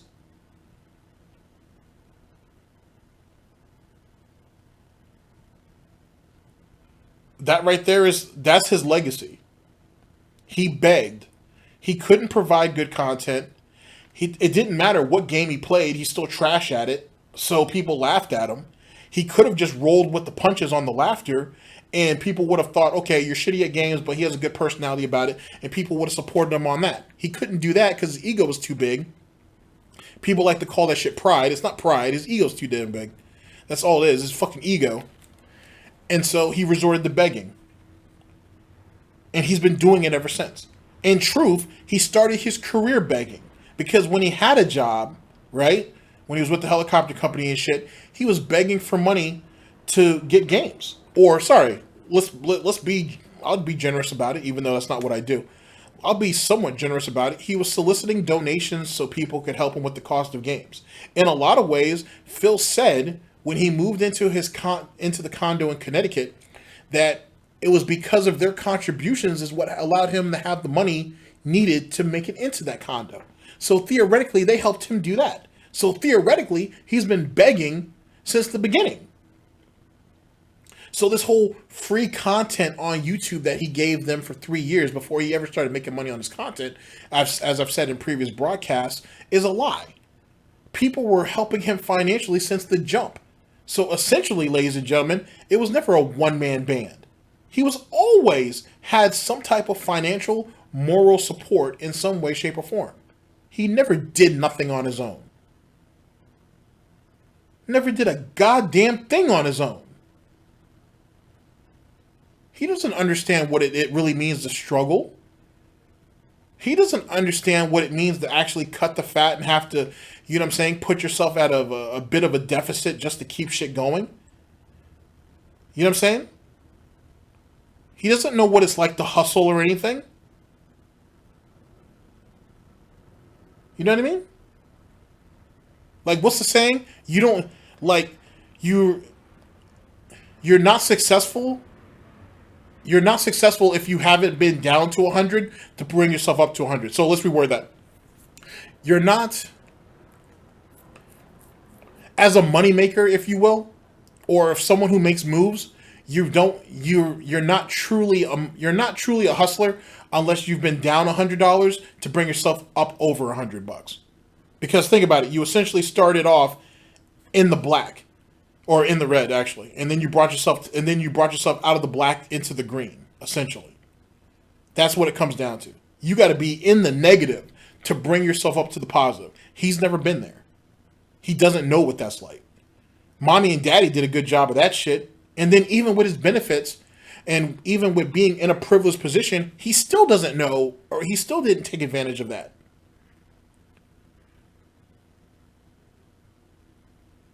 So the guy is a perpetual failure. Let me go even further than that. Just in case for you guys who don't know. He initially wanted to go into computer science. That's initially what he wanted to do when he got to college. He goes to his first college class on the subject, and he sees that everybody's is so far ahead of him, and he's like, well, you know, when did you guys learn all this? Oh, we learned all this in high school, dude. We've been going through this. This is just the basics. Well, I didn't know all that. Well, then why did you sign up for this class? Like, why is this your major? Why are you here? If that's the case, bro. If not, read the book, because that's why the book is there. But yeah, this is easy. Like, we already know all this. So he dropped out of that because he saw all these people who had the advantages, and he didn't want to sit there and work hard. He didn't want to be down 100 to bring himself up to 100, if you will. He didn't want to do that. So he went ahead and jumped to business instead. That's what he did. And then look at where that business degree got him. He's a fluke. He always has been. And I think as time has shown, and as time will continue to show, he's going to slowly but surely start to admit that to himself. I know that comment that I was focusing on seems more of like just a throwaway, but the fact that he said it means that he's thinking it. It's really starting to kind of to chip in, if you will, into the frailty of his fucking subconscious. That's the reason why he don't sit there and raise himself up off of that 4th place finish anymore. He can have all the excuses in the world why he took 4th place and why people don't respect him, but I think slowly but surely he's starting to realize, or he has realized, that I can't hold on to this 4th place finish anymore. It's not worth it. It's not worth it. It's being used against me, and they have justifiable evidence and proof to have it stick. I can't do this anymore. Just think about it. You know, how many years people gave me shit about WWE Network and Netflix? It's all gone now. Like, all the stuff that used to be extra spending is essentially gone. Okay? I'm basically going at the minimum that I can. with the exception that like one day a week I go out with my wife and have a nice meal, or maybe once a week we order in a meal, depending. That's about it. That's like the one thing a week that I get like pleasure Nice out admission there, Phil. So not only are we going out to get a meal, we're getting meals. It's really meals because they eat out all. Sorry, let's keep this clean. That he don't do that anyway. But the 1 day off they have a week, they're eating out that whole day. And now this idiot has sat there and admitted that, we order out too, which we already knew that. But he's admitting here, we order out, we order in food as well. And we might do that only a couple days a week because we're so tired from work that we don't have time to cook meals or anything. Even though Catherine's off 3 or 4 days a week, which you would think would put her in a position where she could at least cook those days. Oh, well, semantics. Doing outside of, the normalcy of the life and being basically tight with money, because that's the one opportunity. Hold on, actually, let me actually bring that part back just so you guys can kind of hear it in context. Gone. Okay? I'm basically going at the minimum that I can, with the exception that like one day a week I go out with my wife and have a nice meal, or maybe once a week we order in a meal, depending. That's about it. That's like the one. The way he said that, right? It's not like, we go out and eat once a week, or we decide to order in once a week that day, like that same day on their day off. No. It's we go out to eat once a week, and then we order in food another day during the week. That's what he's actually saying. He said it in such a way, and he said it as quickly as he said it to try to throw it off. So here, I'll bring it back one more time because that's just fucking hilarious. But it's stuff like that. You know what I'm saying? You don't necessarily need, like, when you have someone who can put out good bait, that's where you get your gold dust or whatever it is that you want to call it. You know what I'm saying? But you got to be patient with shit like that. And then, if nothing else, you could probably go back into content 3 or 4 years ago and find segments where he divulged other shit too. You just got to look for it. And I don't blame anybody for not wanting to. That's what you got detractors for in the first place.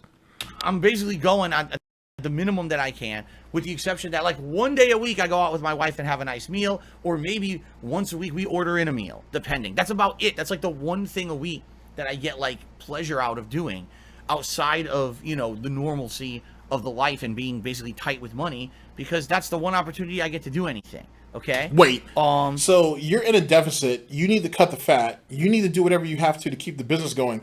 But you take pleasure in ordering out or going out to eat? That's like a regular I don't know. That's like a regular everyday thing. It's not like he's going to like Ruby's or like Spark Steakhouse or anything like that to get like a nice steak dinner or some shit, which is something you do every once in a while. It's not like that. You go out to eat regularly every week. How do you take pleasure in doing that? You're not deprived. You know what that sounds like, ladies and gentlemen? That sounds like a kid. That sounds like a child who gets a Happy Meal once a week or something, right? You guys don't understand what I'm saying. You guys don't understand where I'm going with that. I don't blame you. Let me impress this upon you. So Phil, I've told you guys before, so is James the Lesser actually, that we've told you that Phil is a creature of habit, yeah? And he takes Tuesdays off so he can go out to do, run their errands and do all that shit because it's something that he was used to doing with his mother, right? Okay, so relatively recently, he had admitted that his mother would take him out on Tuesdays. They would go run errands or whatever, and they would take him out to somewhere to eat, like a place to sit down. I can't remember the place he said that they went to. I don't know, Friendly's, I think it was what it was called, something like that. And Paul W actually mentioned that in a comment recently. He told me what it was, but it's like a sit-down restaurant, right?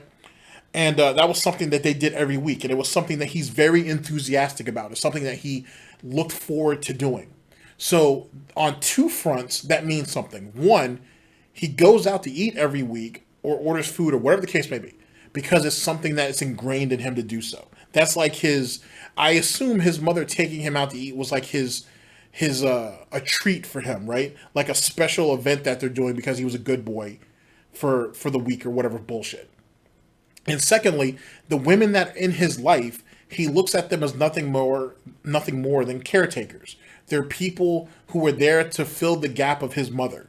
As he got older, he started to resent his mother because he felt like she was too controlling. So he found other women to kind of take that mantle for him, as long as he could have control of the situation. He went with Panda, who was younger, and he could essentially have control of. Once she got independent and left his ass, he went to someone who was slightly older with Catherine, but Catherine really don't give a fuck, so she doesn't have any enthusiasm, or she doesn't come across as loving as Panda did, but she doesn't argue with him with anything because she doesn't care about having control. She's just there for the fucking ride, which doesn't give him any type of stimulation where he's looking for in that particular position. It's really kind of wild when you think about it, but I also don't think that we're wrong when it comes to that circumstance. It's kind of what you would expect from somebody, you know what I'm saying, who is attached to his mother in the way that he's attached to his mother, if you will. And that might explain why he speaks more of talking to his mother each and every week than talking to his father, to be honest. So, and I don't blame him, because I could see his father really looking to dig at him because of all the fuck-ups and shit. And I don't think Phil's man enough to accept that. He's not man enough to admit to his own faults on the internet. You think he could stand in front of his father and admit those same things? I don't think so. He can do it to his mother because he knows his mother is going to be more understanding of it. Even though his mother can see him for what he is, when she looks at him, it's still her little porkly baby boy. So, you know what I'm saying? She's willing to take the hit. You know what I'm saying? Where, his father probably like, he needs to grow up and stand on his own too. And he's not going to do that if you keep babying him.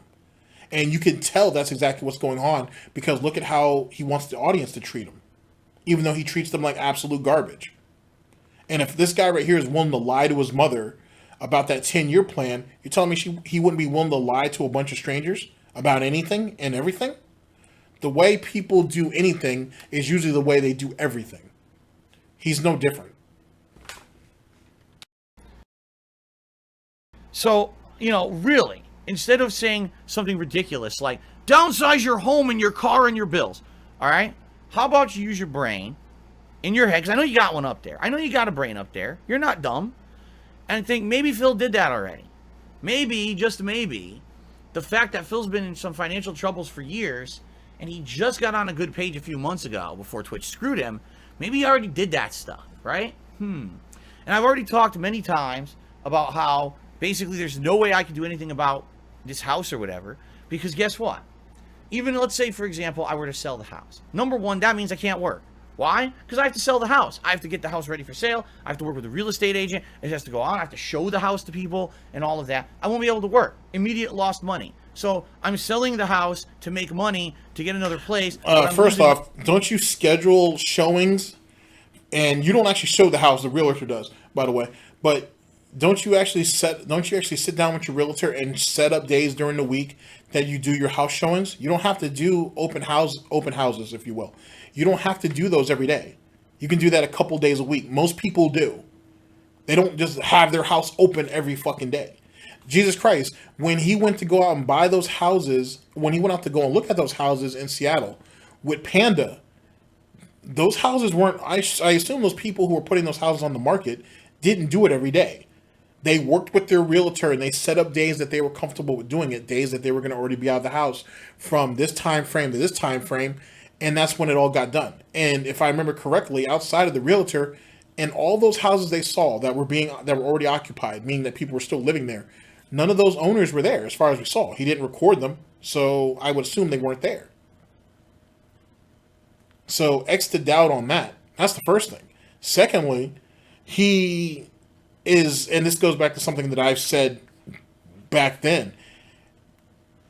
Now that he has the bankruptcy, the only thing he's waiting for now is the equity.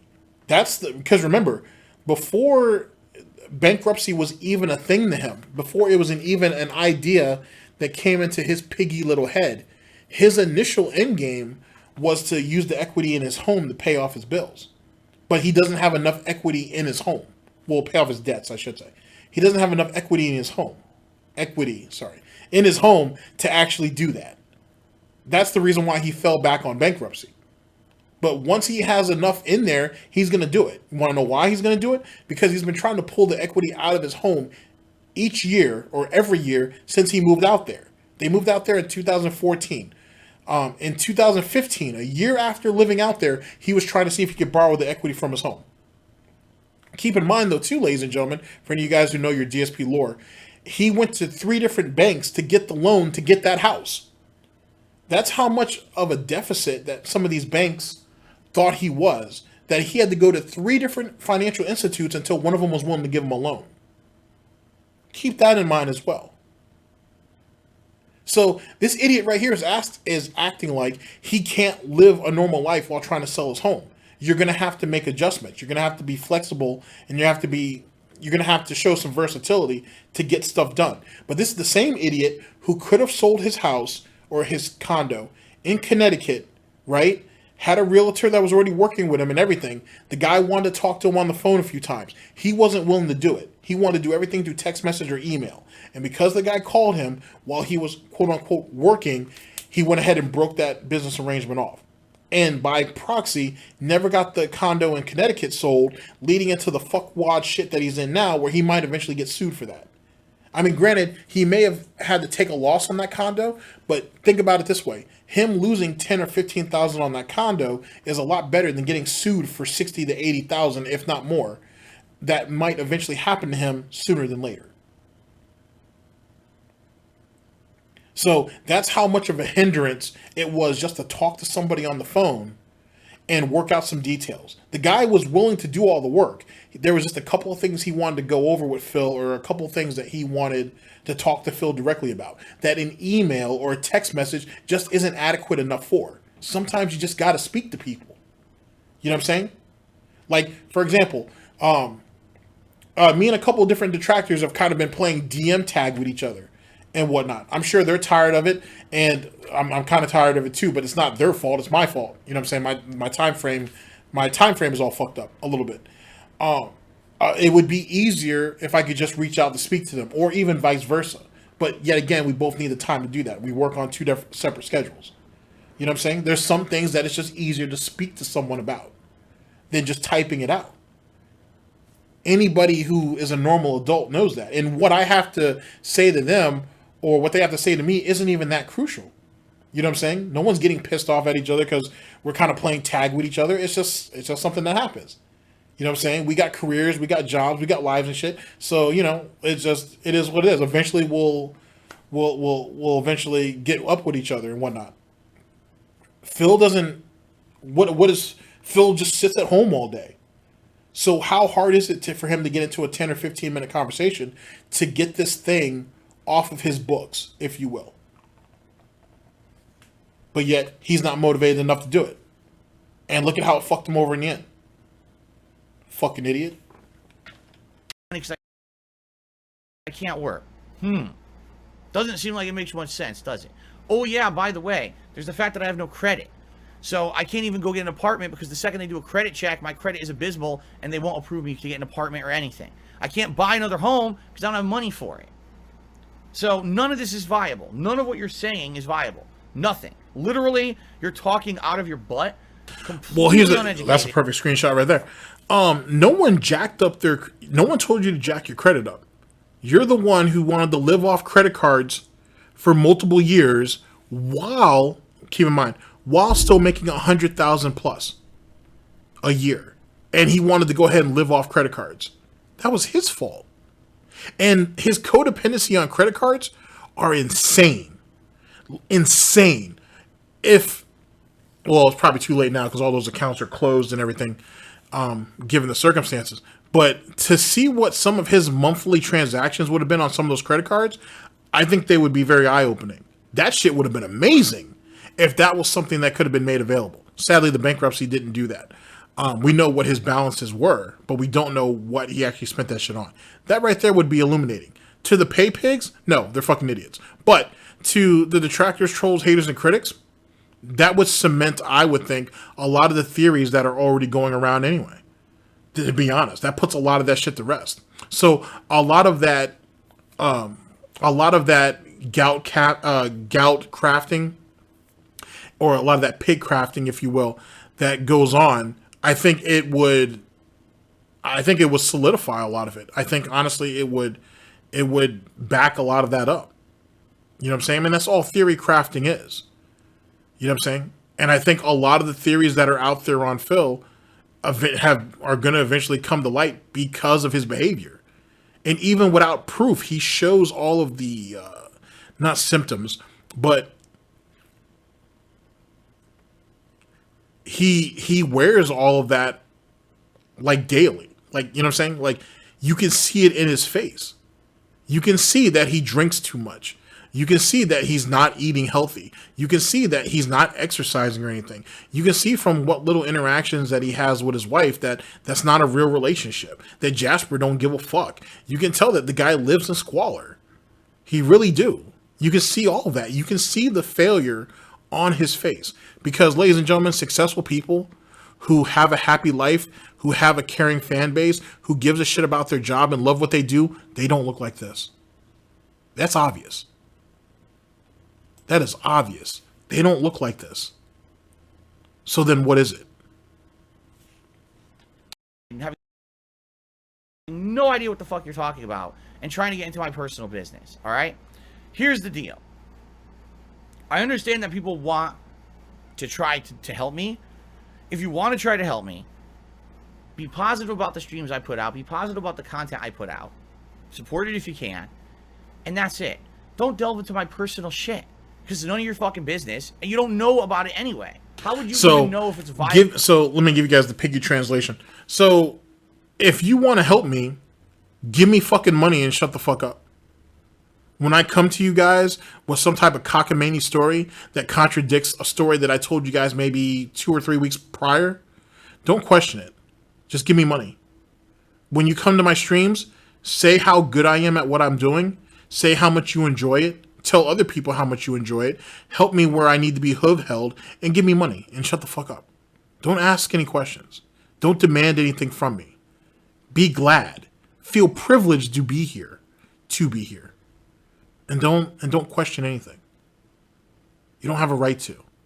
I can ask for as much money. I can demand as much money as I want from you. You don't get to counter that and say, what's the money for? Because it's none of your fucking business. You don't have a right to tell me that I fucked up financially. You don't have a right to sit there and question on how financially sound I am. You don't have a right to do any of those things. I come to you for help and you give it to me. And you don't get to criticize me for coming to you guys for help because this is what I do, right? And I've been doing this for years and you guys didn't bitch about it before, so why would you bitch about it now? Take it all in.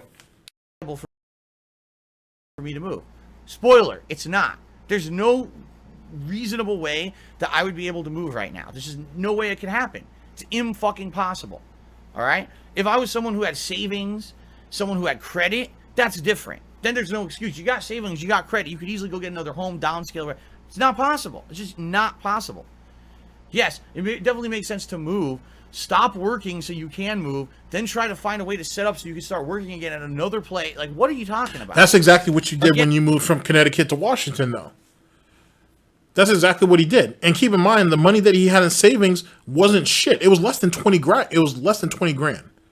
He had less than $20,000 in the bank when he went to buy a house. Sorry, when he went to those 3 mortgage companies to buy a house, which him not having enough money to match the mortgage they were going to end up giving him kind of makes sense now.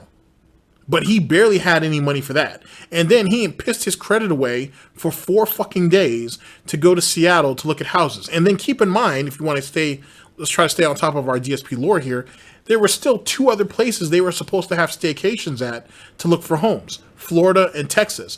Didn't even go. I think he said Florida and Texas to Panda to kind of get her hopes up, but I think he was always determined to go to Seattle. I think once he saw that gated community and he saw that it wasn't a standalone house, but there was a unit on each side of him, which he thought was additional protection to protect him and whatnot, I think that's all he wanted.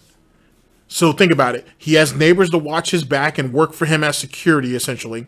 He has his little underage girlfriend and shit who's going to cook and clean and do everything for him also, right? Because she's under the impression that if they move, he's going to get the back surgery, so he can have a better way of life, if you will, right? He'll want to do more things because he said, I'm sure there's a bunch of things that Panda wanted him to do, like, I don't know, like fuck, and he couldn't do it because my back hurt. I think she was hoping for a better quality of life if he got the surgery. Never got it because the Seattle Air went ahead and activated his latent mutant ability, and he was able to grow additional baby backs around his fucking spine that strengthened it, and so he didn't need the surgery no more. But now she's a living maid, and now go ahead and get to work, honey. Cook all these meals, right, and make that part of our repertoire, right? So this way, every time I come down from playing my video games all day, I feel like, you know, I'm entitled to a home cooked meal, just like my mommy would do. You know what I'm saying? Mommy always had hot meals ready for me around, you know, well, I don't know, around whatever time. Let's say 7. I think the joke I made was 7 o'clock. So have Din Din ready for me at 7. So when I come down from my room from playing video games, come down from my office/studio from playing video games, you have Din Din ready for me. I have a nice hot meal waiting and whatnot. I eat that, say, thank you, honey. Take my gummy vitamins. There's nothing wrong with gummy vitamins, but you know what I mean. Take my gummy vitamins, take my defrosting candy bar and shit. Go and sit down on the love seat and watch, or not love seat, on the sectional over there. Watch some WWE and then go back to work. And then you do all the cooking and cleaning and everything else, which is essentially what he did. Essentially what he had her doing. And then when shit got really, really tough, when the credit cards are starting to get closer and closer, and all those, he couldn't get any more business loans because he had exhausted it at that point. Oh, well, you're gonna have to get a job now. Well, okay, so you're gonna drive me to work? No, I'm not driving you to work. You're gonna take a bus. You're gonna use public transportation until you can get yourself a license. So find yourself a driving school around here and, you know, go and learn how to drive. Could have taught her, but no, go to a driving school and learn how to drive. Then she gets a job. So then she gets her license. She gets access to the car. She gets a job, and she starts meeting people, and she kind of sees the world for what it is instead of what DSP was telling her it was. The pig gnosis got broken, and then she picked up and left his dumb ass. You see how all that played out? You see how all that worked? It's really amazing how that happens. It's really amazing. He's like a Gouty version of Peter Pan. I know I've said this before. He's like a Gouty version of Peter Pan. Like if you look at Never Neverland for what it is, it's kind of a shitty place. And once you kind of see Peter Pan for what he is, it's kind of a bit of a sociopath in a lot of ways, to be honest. We're just running around kidnapping kids, have them fighting grown-ass people and shit, going through all these dangers and shit, playing it off like it's a joke, like it's a game. Like, in some way, shape, or form, they really couldn't get hurt or even killed. Now, I'm just talking about Gout. I'm kind of talking about Peter Pan at this point, but you get my narrative. Same thing here. He paints this delusion of, hey guys, you guys can come here and we never really grow up. We just have entertaining content every day. And it becomes more and more of a reality check every time he keeps interjecting more and more of his reality into it. Now it's not fun no more. Now the entertainment, if you want to call it that, isn't so entertaining anymore. Now it's starting to just kind of weigh down on them. They're starting to see life for what it really is. But see, all you guys don't have to be fuck-ups, though. He wants you to be fuck-ups. Just like how Peter Pan doesn't want to be alone, and he wants everybody to be kids forever around him so he can feel like a kid. And he gets to be the leader. DSP's no different with all these idiots that are around him. He wants the exact same thing. He wants this space where they never grow up, but they always get, like, when they come over there, they feel like they're still kids and shit, and give him all, and shower him in all this money and praise and shit. And then once it's over, go back and make me more money so you can come back and relive this over and over again. It's like chasing a drug. You know what I'm saying? It's like chasing a high over and over and over again. And that right there is damaging, obviously. And yet again, is that not a form of abuse? Is that not a form of harassment?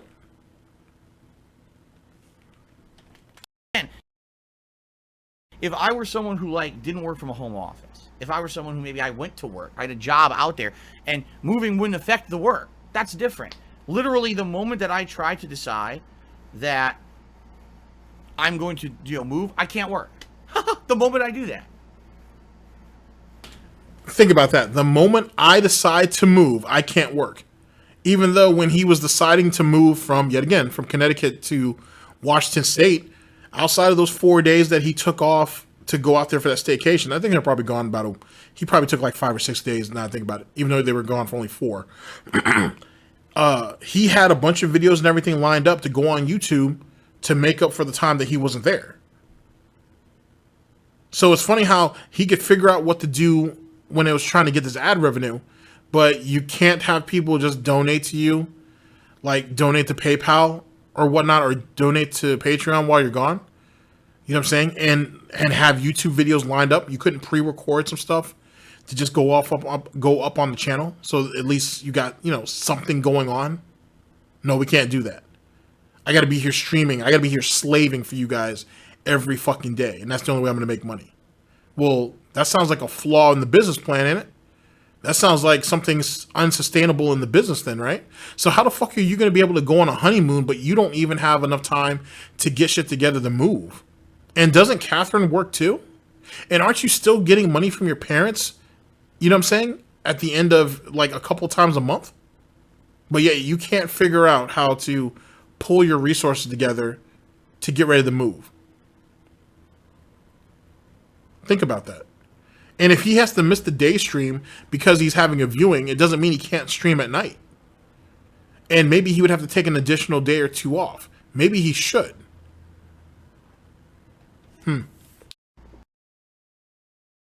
All right. So I'm just going to say this one more time.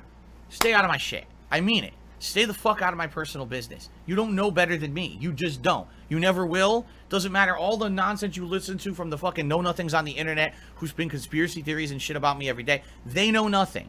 They know nothing about my personal life, my expenses, what I go through on a daily basis. They don't know. I don't tell you guys everything because it's none of anyone's business to actually know every single little thing about me. You know what I'm saying? You don't need to know every piece of my personal life and business. You don't need to know about medical shit going on with me or my wife or anything like that. You don't need to know about every dollar that I spend. That Europe Gaming is dancing incredibly long. That thing danced for like 40 seconds. I'm like, damn, that thing just kept going.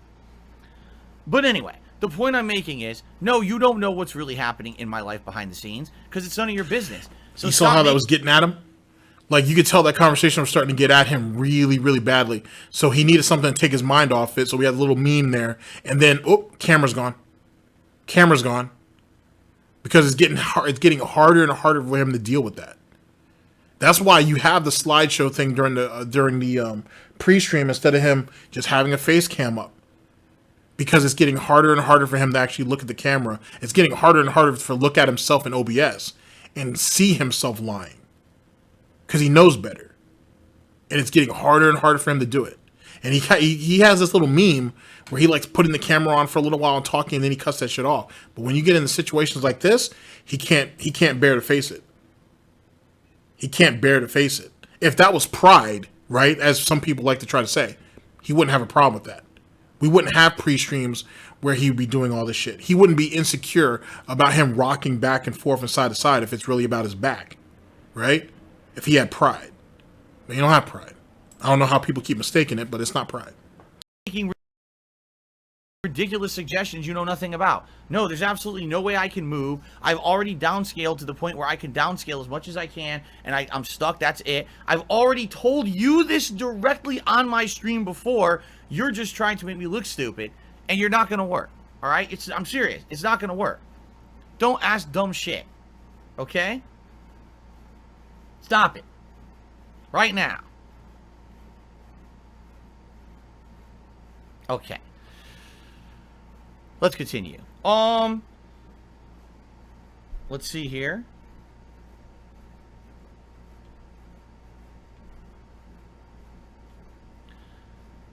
Oh, we got more YouTube super chats. Okay, hold on. Let me get over there. Fergo did a super chat. It says daily tips would double if you left this out of the stream. If you didn't notice, I'm not the one who brought it up this time. It was Snow Carl. Seriously. And by the way, again, I'd like to emphasize this is why we have a pre-stream. This is why every day... Alright, I'm going to put the camera on again. Ladies and gentlemen, this is exactly why we have a pre-stream. Because if we didn't have a pre-stream, this kind of shit would constantly come up during the gameplay of my streams. Now, how many people who want to tune in to watch Fallout today think that you want to hear about fucking bullshit finances all day, right? You don't. It's the last thing you want to hear. So get it out of the way on the pre-stream, and then we can focus on the gameplay and other topics and things when we play. This is exactly why. And that's why every day when people tell me, oh, Phil, you just got to get rid of the pre-stream, I say, no. Because this is exactly why I keep it, so we can move on to the good stuff and not be hyper-focused on the bullshit behind the scenes. I don't want to be talking about this shit all day long during a fucking Fallout stream. That's why I'm glad we get it out of the way now. That's why the pre-stream makes sense. Okay? Alright, good. Gabby Stormer did a super chat saying you can work, you impose that on yourself. I work from home. I need to work from a situational... or excuse me, a situation where I can put out a quality stream for the viewers. No, I cannot. If I were, for example, trying to sell this house... What are you talking about? You can stream, you can make videos from just about anywhere and everywhere. Everybody else does it, but Phil can't do it. Phil needs an oversized house that's meant for an entire, like a family of 4 or 5. He needs to have that. He needs to be able to sit on his fucking chair and shit. He needs to be able to walk up and down stairs, saying that that's his intermediate exercise, if you will, throughout the day. And even though in his first condo he kind of streamed from an apartment, because that's kind of what it was. It was like an apartment that they kind of turned into condos. Oh well, but he needs all that though. Really, half the time I have to stream would be gone because I'm the one who would have to put it on the market, make it ready for sale, be working with a real estate agent, showing it off, because I'm the person who's home all day, not my wife. She has to go drive to work and everything. I'm the one who's home all day. In addition to that, moving. The entire moving process, I wouldn't be able to work. Again, if I were in a situation where I worked at an office job or I worked at a building outside of this house, I wasn't self-employed at home, from home, it would be very different. It would be incredibly different, because then I could say, okay, even though, yeah, I'm spending time putting my house on the market or showing it off, I can still go to work, right? I wouldn't be able to do that. But again, you're talking out of your ass because you think you know better than me when you don't. So shut up. And thank you for the super chat. Okay.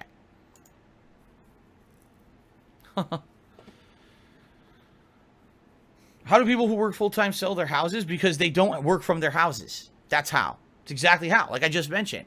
Yes, they'll take extra time. Maybe they have to take time off of their jobs to set up to sell their house, but they don't work from their house.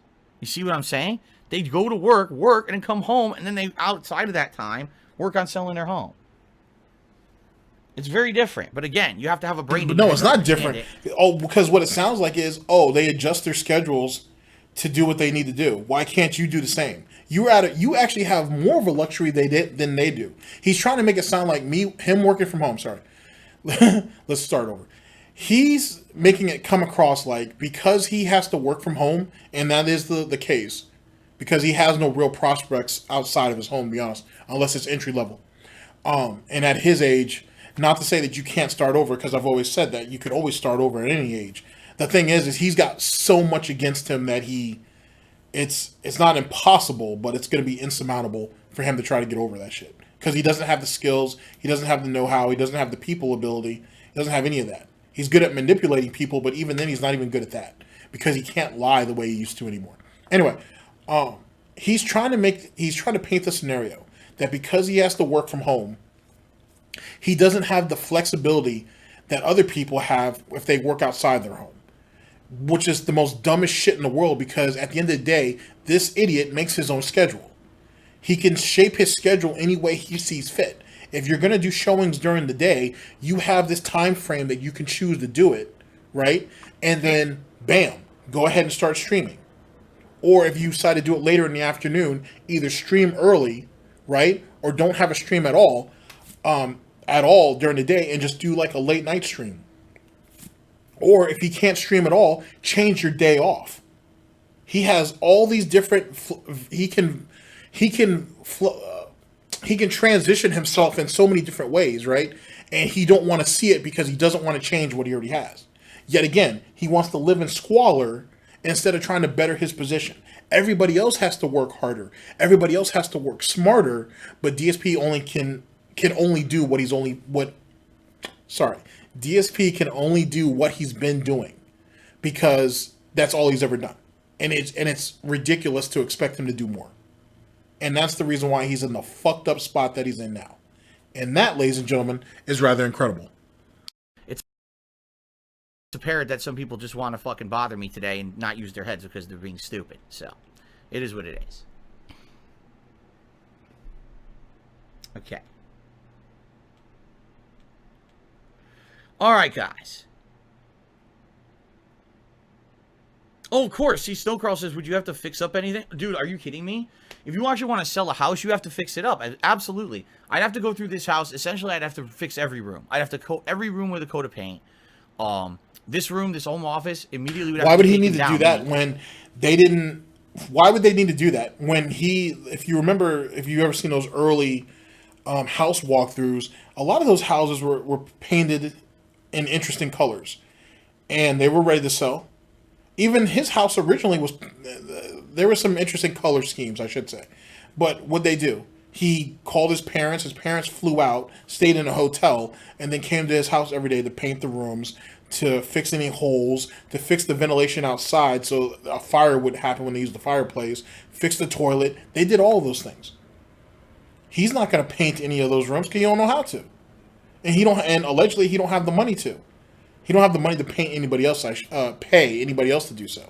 And he had cans of paint outside in the garage. If you remember, there was like a storage closet out there that had a bunch of stuff left over that the homeowners left them.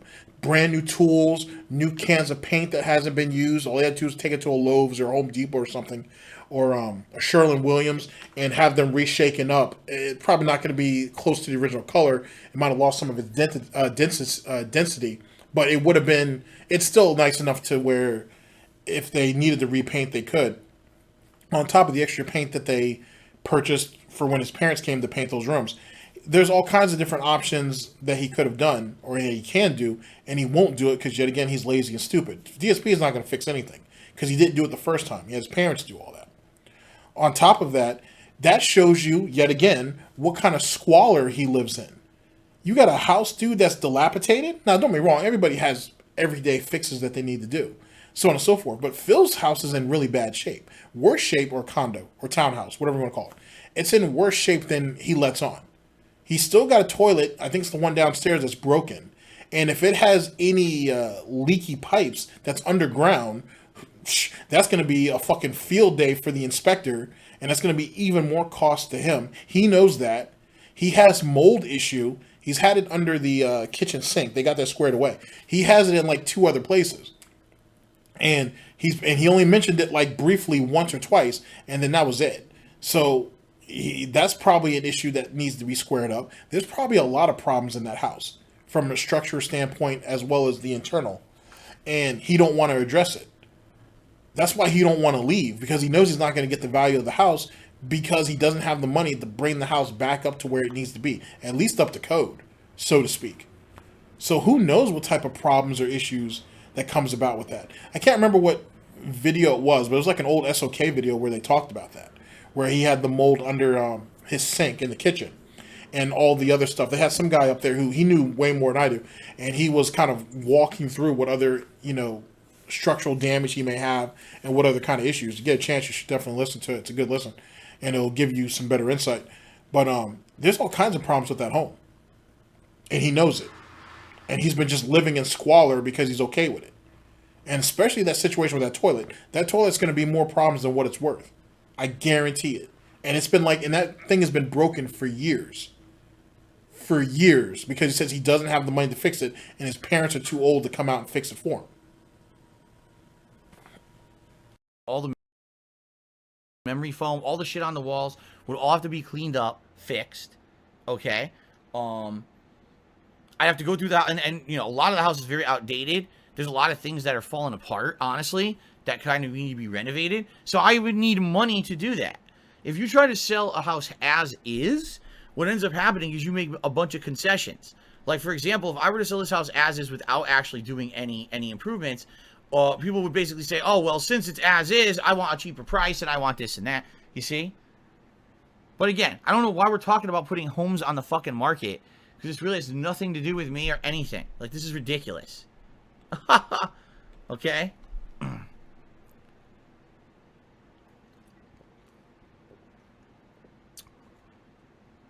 Okay. By the way, there's a lot of trolls here today. So I'm just taking care of them systematically so we don't have to deal with their bullshit. I know it's annoying when they're just sitting here saying negative stuff, guys. All we want to do is have a nice, chill, fun stream. And they got to get into my personal business. And they got to be dicks. All right? Allow me to end the pre-stream and summarize. All right? Right now, guys, things are tight because of a result of Twitch treating me badly 2 to 3 months ago. It's a tough time every month now, the first couple of weeks. If you like my streams, please support them with tipping. This week, if things go well every stream, then great. If not, I might have to do some kind of like a fundraiser next weekend. Probably a Fallout marathon on Saturday. And that's that. That's it. That's where it ends. No, there's no selling of the house. There's no fucking bullshit with these idiots who think they know anything. They're morons. Okay? Every one of them. Fucking idiot. Yes, absolutely, Uncle Mario. He says, did the fan send you options for a chair before you bought it? Well, I didn't buy it. Oh, before he bought it. I worded that wrong. He says before he bought it. Yes, what happened was the viewer basically contacted me and said, hey, I want to help you out and get you a chair. Here's some that I found. And I said, well, actually, these are great, but I'm looking for a fabric chair. Then he found more options and sent them to me. I said, okay, but I read the reviews and here's what I found. Here's something I'm looking at. So basically, we went back and forth. The two of us went back and forth with different chairs for roughly a week, I would argue. I'm not even kidding. Probably looked at 2-3 dozen chairs, and then finally found this one. And I said, "This one looks really good. Look at the features. You know, everything seems good." And then, yeah, I don't think a fan's gonna pay $400 and something for that chair, because let's be honest, or 200 and something, however you want to word it. But the point being is that no one's gonna pay for that. That just seems kind of stupid. Even as a fan trying to help him out, you could get him a new console for that. You could have donated that money to him directly to help him with his bills under those circumstances. He bought that chair. And you kind of already heard the oops in the beginning, but the point being is that no one's going to overspend on a chair like that. If a fan really wanted to get him a chair, they'd probably just get him like, $100, $150, $200 chair. If you're going to go out of your way and spend $400, anywhere from $250 to $400 for a brand new chair for Darkside Phil, you would probably be under the impression that maybe either sending him the chair outright and not even taking any real concession to what he said, just sending it to him would probably be the best bet. Be like, hey, I'm thinking about sending you a chair. These are what I'm looking at. And be like, oh, okay, cool. You're going to send me a chair, and just shoot that bitch over to him and just let him deal with whatever he deals with. Or just send him a large contribution directly over the span of a week or two. It makes a little bit more sense than that. Than the nonsense that you're hearing here. It sounds like bullshit. Because Darkside Phil is the type of idiot to overpay for everything. I'd like to say that the idiots that are over there that support him would probably be the same way, but after a while, you have to inject some type of logic to it, to be honest. And the fact that he would sit there and feel egregious enough to ask another person to give him $400, $450 for a new chair, that seems kind of wild, bruh. That seems kind of wild. If that's the case, then why don't he open up a tips goal, like a separate from the regular stream goals, to raise the money for a new PC? He never even thought about doing that. He may never do that.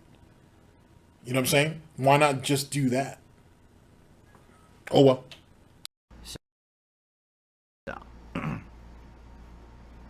Okay.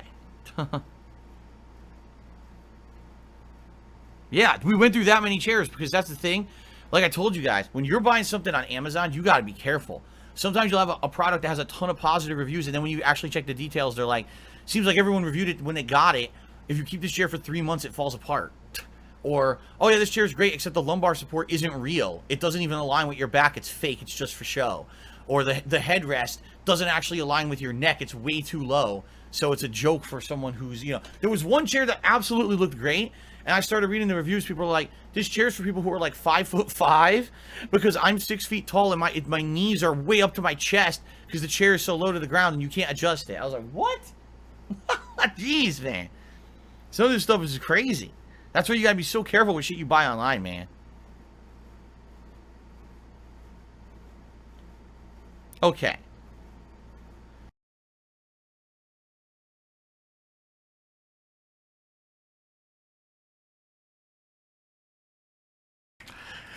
It's even more ironic that he said that, right?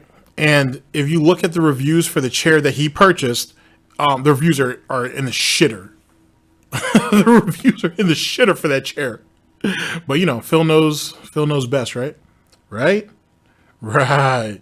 All right, ladies and gentlemen, thank you very much to Hate Army Watch. The link to the video is down in the description. And give me a second to go ahead and close up shop here. We'll reconvene for final thoughts, and then we will. I'll let you guys go for the day, man. Hopefully things go well for you guys. I'll see you guys in a second.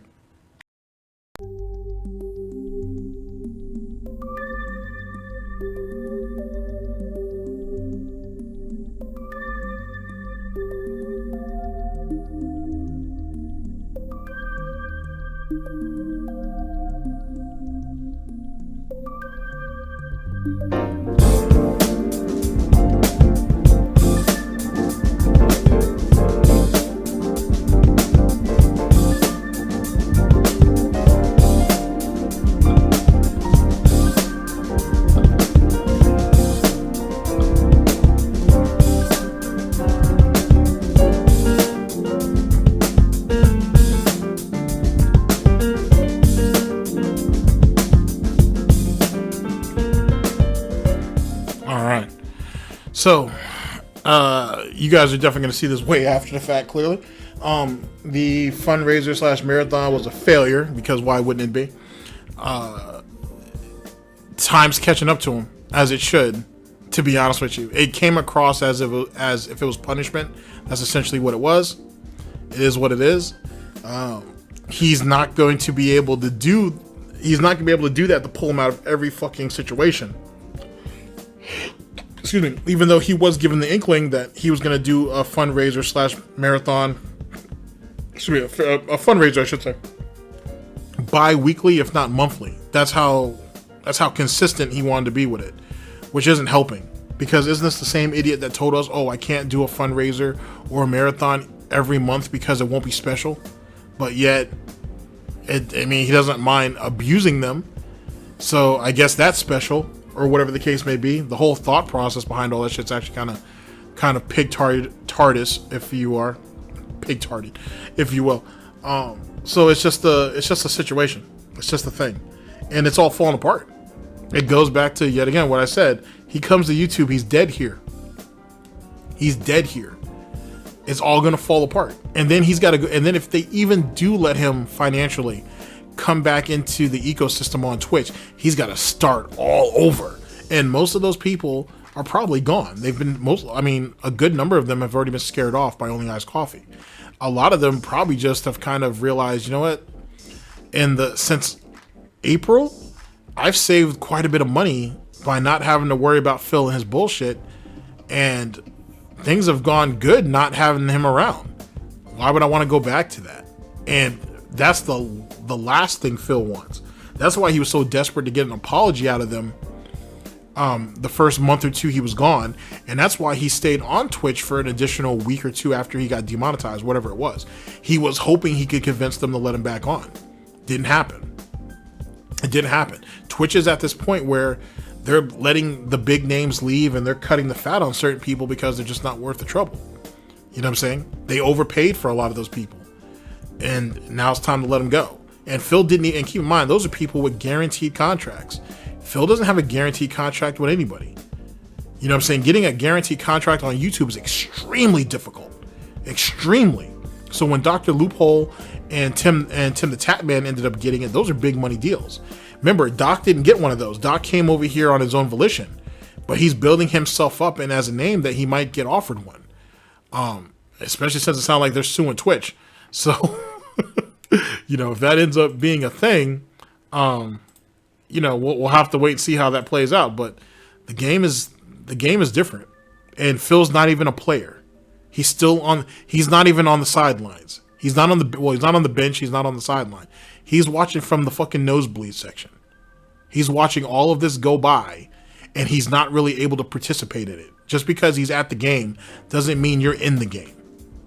And that's something that he just hasn't realized. Ladies and gentlemen, thank you very much for listening in. I very much appreciate it. And I'll catch you guys for the next one, whenever that may be. Whenever that may be. This is the pseudo snore report. This is DSP News. I'll let y'all later.